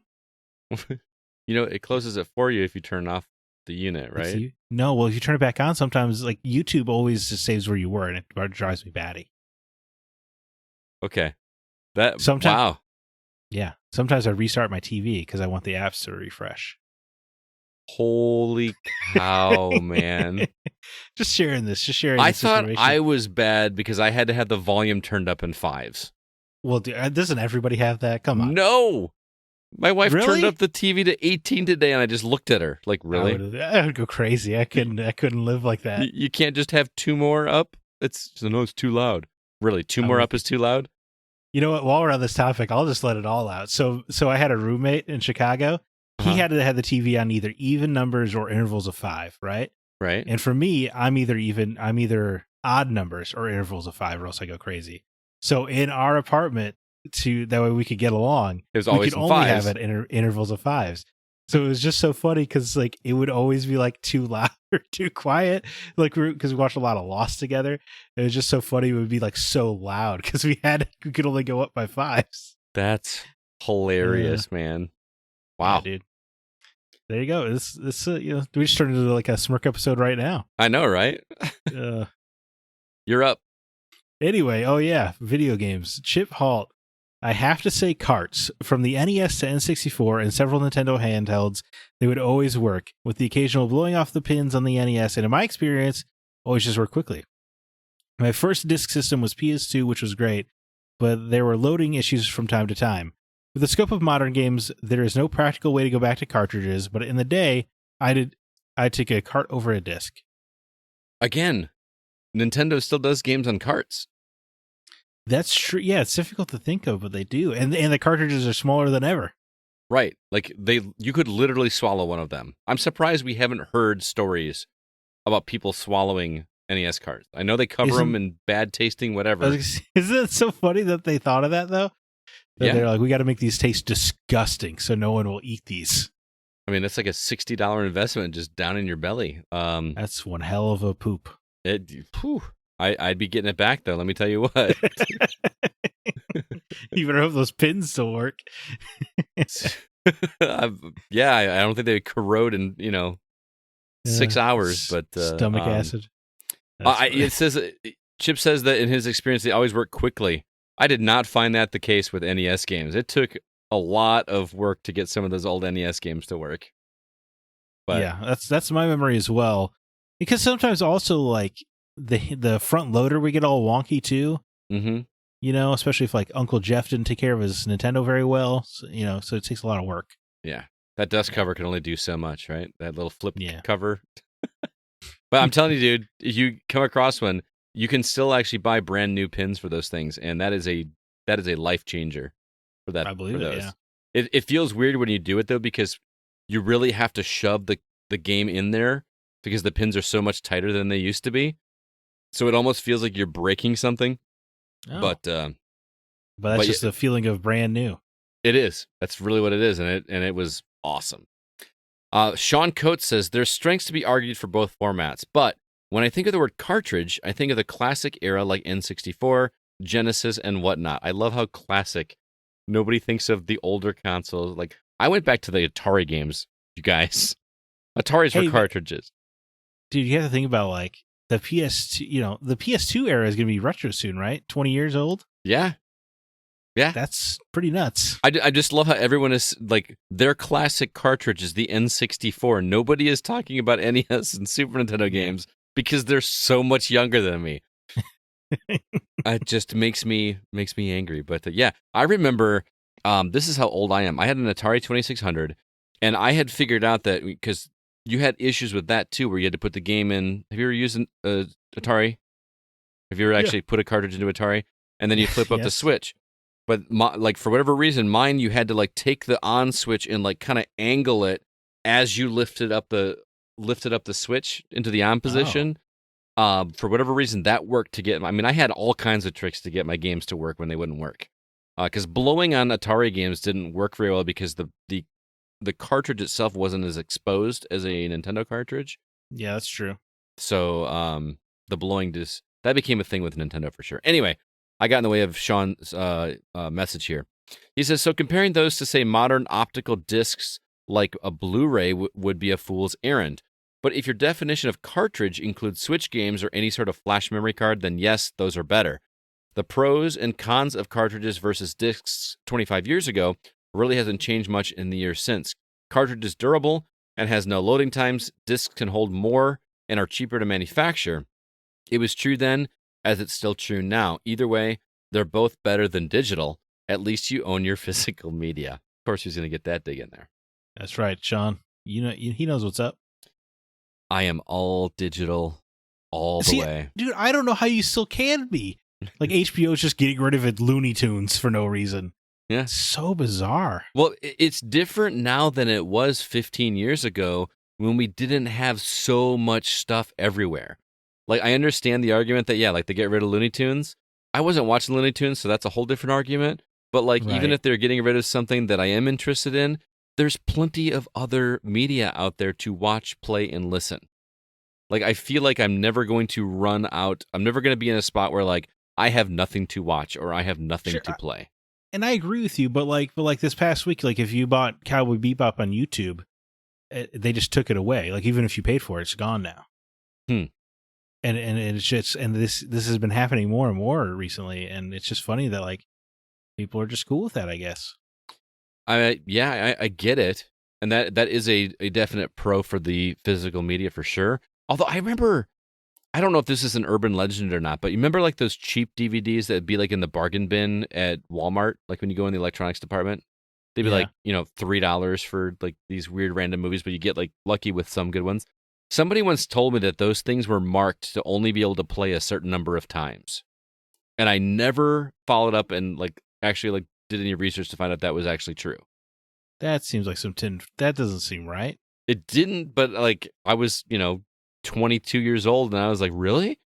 That I just was like, yeah, maybe because when you buy physical media, you're buying the license to play the game. Sure, Like you don't own technically, the game, right? No, that's technically true, but you still own the game.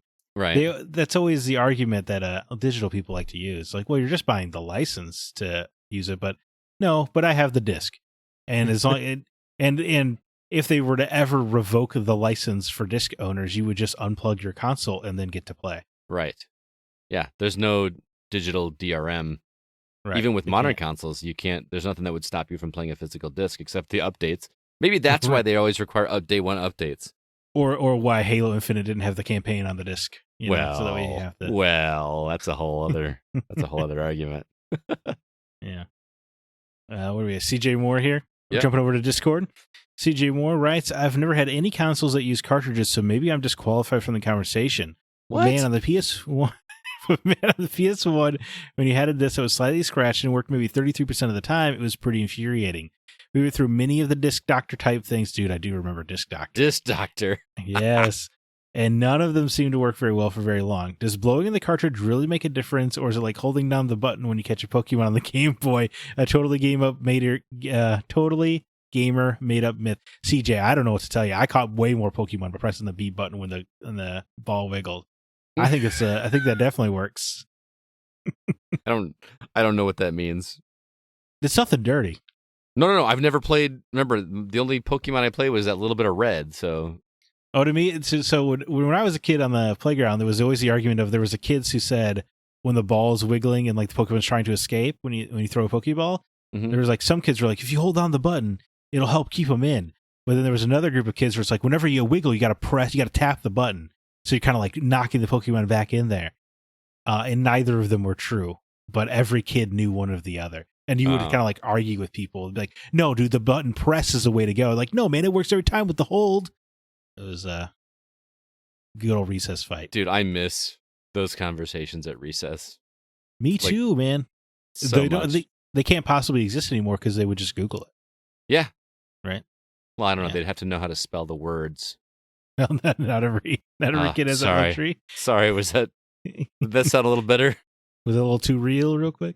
Yeah. But anyway, CJ, yes, blowing in the cartridge absolutely made a difference. I don't know what it was, if you're just getting the dust out of there or there's something about your saliva helping conduct electricity between the pins. I have no idea, but it definitely worked. I feel like this needs to be a Mythbusters episode, right? Yeah. I'm almost surprised it wasn't. That would have made a great Mythbusters episode. I don't know how you would test that. Like take the exact same game. I don't know. Yeah. Yeah, you're right. It's hard to make a control. Same. I guess you scratch one of the pins on purpose or something. Yeah. You're right. Moving on, Paul Hine says, throw into the mess the formats from old PC as well. There were discs and even tapes. Think cassettes. Oh, man. Each format had its downsides. I will agree with CJ Moore that the darn PS1 with that crazy discolored disc because of their copy protection, when they got scratched, you were basically hosed. Polishing the disc, a.k.a. Disc Doctor, would sometimes make it even worse. Cartridges because of their durability. When I was little, I used to bring a cart or two to school and trade them with my friends, and we would exchange games as a way to play games without having to buy them. Did we cause the crash? We certainly weren't spending any money.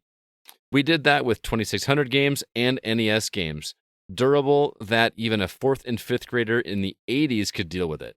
CDs, then DVDs, were a little less durable, but also great for sharing games. With today's online requirements and account locking, it's been a lot harder to share games. Not impossible, just more of a pain in the butt, but is also why more publishers just want to go digital. I think I miss cartridges the most. It's awesome how much they can fit into a hunk of plastic. Each generation seems a magical jump on how better the games got.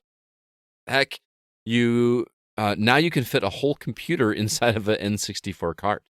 Hard to imagine anything much smaller than a Switch cart, but we will see if Nintendo doubles down on it or goes pure digital for its next console.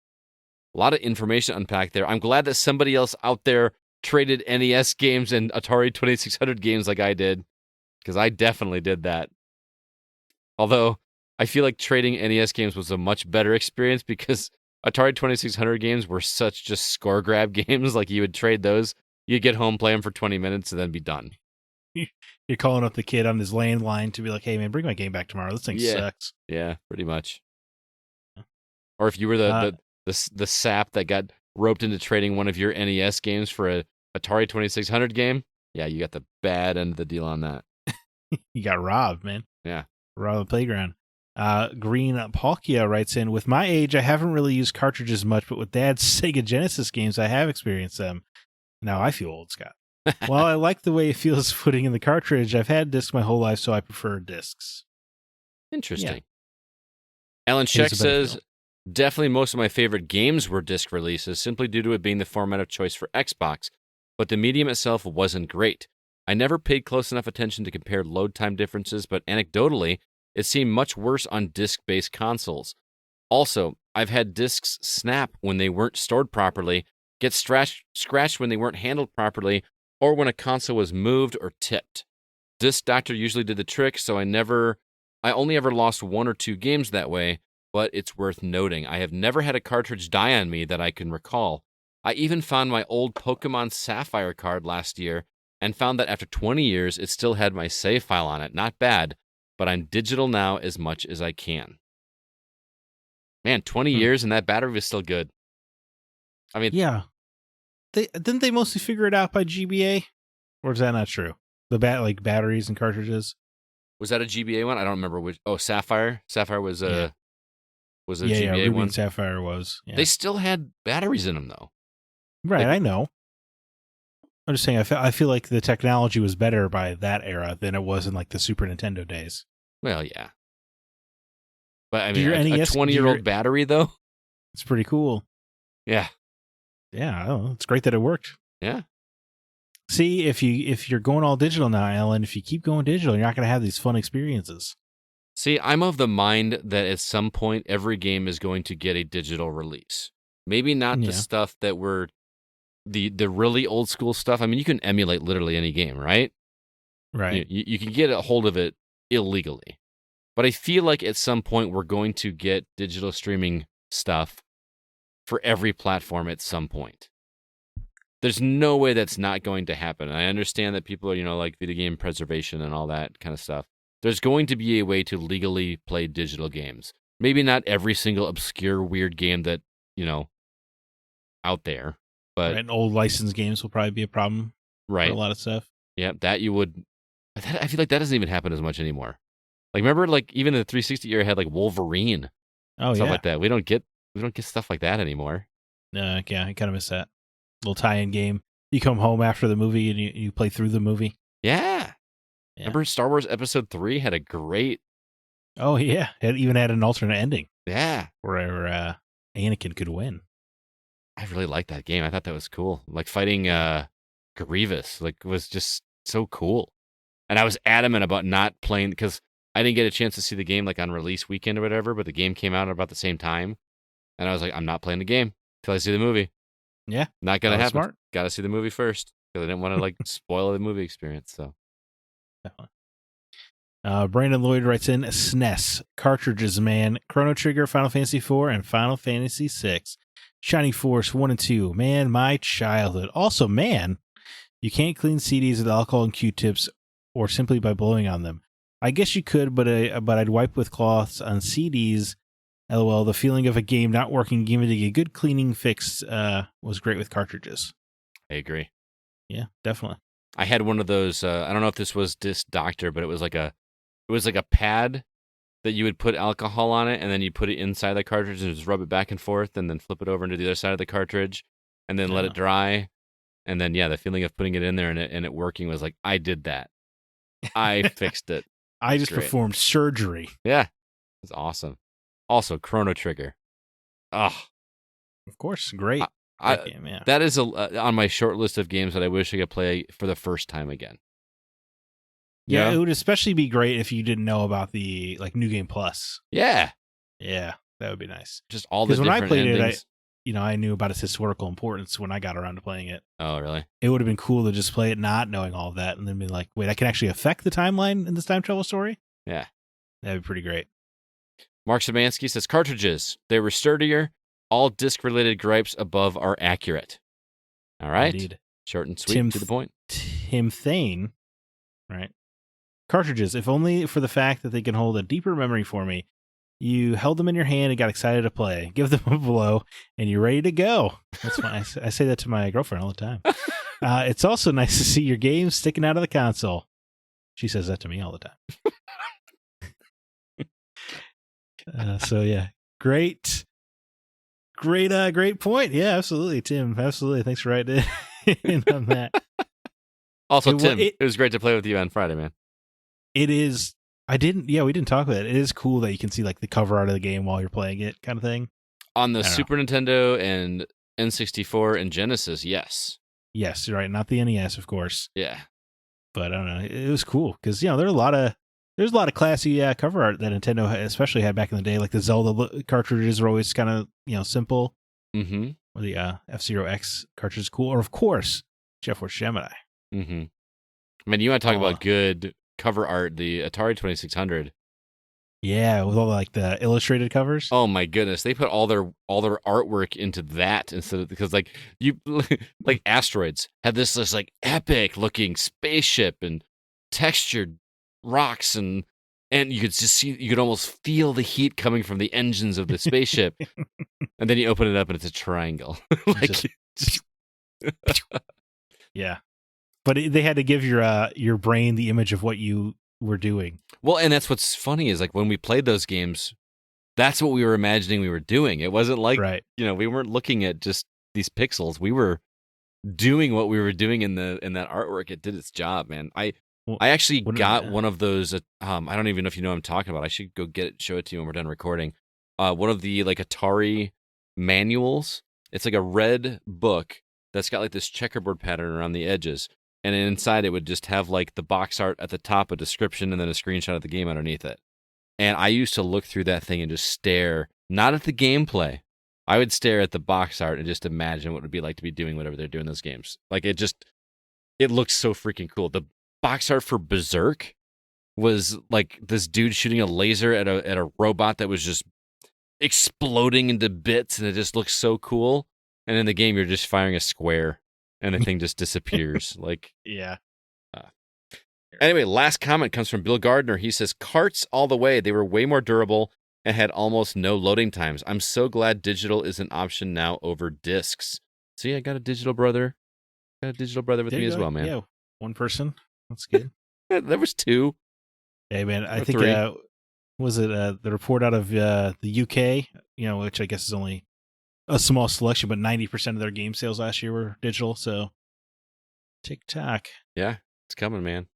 I mean, we've already got an option on both PlayStation and Xbox.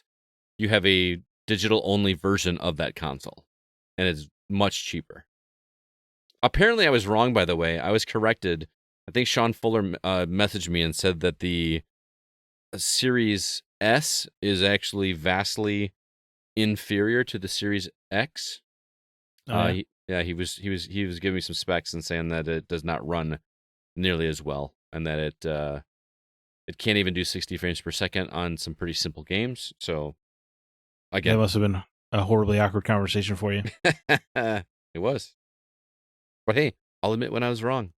If I was wrong, I didn't look into it. I'm just taking his word for it. So. Sure, that's good enough. Well, that is all the comments we had. Thank you to everybody who wrote in, and thanks to Nate for the awesome idea. We have not decided what the topic is going to be next week yet, but stay tuned for that. We'll post it on the socials. I thought this was a fun one. That was a really good topic. So yeah. I didn't expect there to be this much to talk about cartridges and discs, but I was staying correct every time, man. That's true. I do say that often, but there's no way we're going to talk about this for this entire time. Well, it's just the cartridge is just the obvious winner. This is kind of all right, we'll move on. Well, I mean, you're right from a physical standpoint. I agree, but at the same time, there were so much better game experiences on disc than cartridge. Right. Well, there were so much fun memories to talk about. Yeah. With cartridges and discs and stuff. Yeah. It I forgot all about disc doctors existing. I did too. I remember them existing. I just remember them. The name Disc Doctor never came up to me when I was like actually putting this format together. So, interesting. All right. Well, that's gonna do it for this episode of the Gaming Outsider. Thank you so much for listening. This episode of the podcast was produced by Kevin Honigford. All the music you hear is written and performed by Grant Henry of Stemage and Metroid Metal. His website, as always, is stemagemusic.com, STEMAGE music.com. Please be sure to email us if you have any questions or concerns. Our address is feedback@thegamingoutsider.com. Zach, do you have any parting words or recommendations before we get out of here? I mentioned it through the show, but I can't remember if I've recommended it before or not, but 1883 is truly a special series of television. Just 10 episodes, limited series. It's technically a Yellowstone prequel, but I've never watched a lick of Yellowstone, and this show is great. And isn't Yellowstone is that a Showtime, or am I mixing that up? So Yellowstone's on Peacock because I guess Paramount sold them the streaming rights before they had their own service and didn't quite calculate that it would be this massive cultural force, which is why they're just churning out a series set in the Yellowstone universe for Paramount Plus, basically, is my understanding. So it's on Peacock, Yellowstone, but 1883 and 1923, which stars Harrison Ford and Helen Mirren, which is a hell of a star power. Mm-hmm. Those are Paramount Plus shows. So yeah, it's great. Watch it, and don't. I hope nobody thinks I'm a total freak closing all of my apps and my games every time. But I just too late. I live a fastidious existence, I guess, as you put it.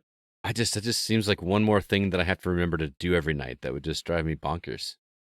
Yeah, I guess I don't even think about it because I've been doing it the whole time I've had a smart device, I mean, I wonder if it's making your device run better than mine. I mean, I don't know. Does your device last longer? Well, I don't know. I think I had my last iPhone for 8 years. Oh, yeah, it's definitely lasting longer than mine. Yeah. I mean, I don't feel like the pressure to upgrade or anything. It was just that one finally went, but it took a long time. Gotcha.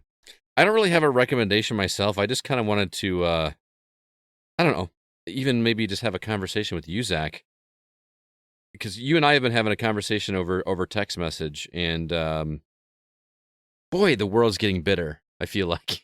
Yeah.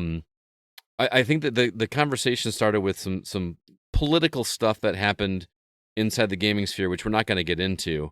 But I think I'll hinge it more from whatever is going on with Twitter, because my entire Twitter feed is just filled with people talking about how Twitter is useless right now. Like how, you need to use it off of the computer instead of the app or something, because whatever they've done with it just makes it completely useless. And I don't understand what that means. I'm noticing a lot more posts that are like, you might like this post, instead of people that I actually follow. Am I missing something, Zach? Well, I responded to your Twitter post. I mean, I feel like I'm seeing even more negativity on Twitter, I guess, but which is saying something, because Twitter was already pretty much a hellscape.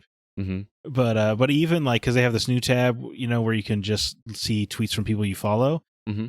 But even people that I follow, I feel like they're getting into more negative conversations. It almost feels like, the algorithm, or maybe everyone's just like even madder online, but it just feels like everyone is complaining about something and everything is terrible, even more than it used to be. Even places where it felt like it used to be positive, it feels like those people are now like getting involved in some kind of negative nonsense. I don't know. It's just, that's why it's unusable to me.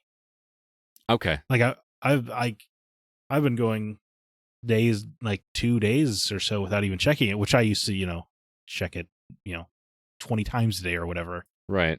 But it's just such a downer now. Even more so than before. And the stuff people are getting upset about are, what was with the gas stoves thing? People are worried that the gas stoves are going to get taken away from them. I don't know. I saw tweets about that, and I don't really understand what that means.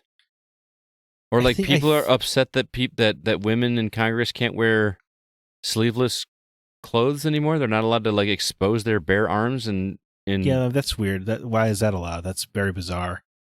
Yeah. Why would we go closer towards Saudi Arabia? Right. But I also see the other side of it, like that's what we're worried about. Like, I mean, are there that? I don't know. I'm gonna get political. I don't mean to. Yeah, no, I'm not trying to get political. I mean, I would be worried if I was a woman, and because that's how it starts. No. I'm with you, but like, are there that many women that are wearing like sleeveless attire? I don't know women's fashion. I don't. But it just. Neither do I, but why is it a point of concern that it needed to be voted on at all? Right. That's kind of my point, is like, why, like, with everything else that is going on in this world, why are we worried about what they're wearing in while they're discussing stuff? Like, that just, apparently they also made it legal for them to smoke inside their own offices or something like that. Really? Yeah. Like, that's weird. That's a thing. You're right. I guess everyone's lives are just going well, so they just have to invent stuff to do. Oh, dude, I have a whole editorial in mind for years about how we need bad things to happen so people can just settle the hell down for a minute. Like, yeah, we've got it too easy.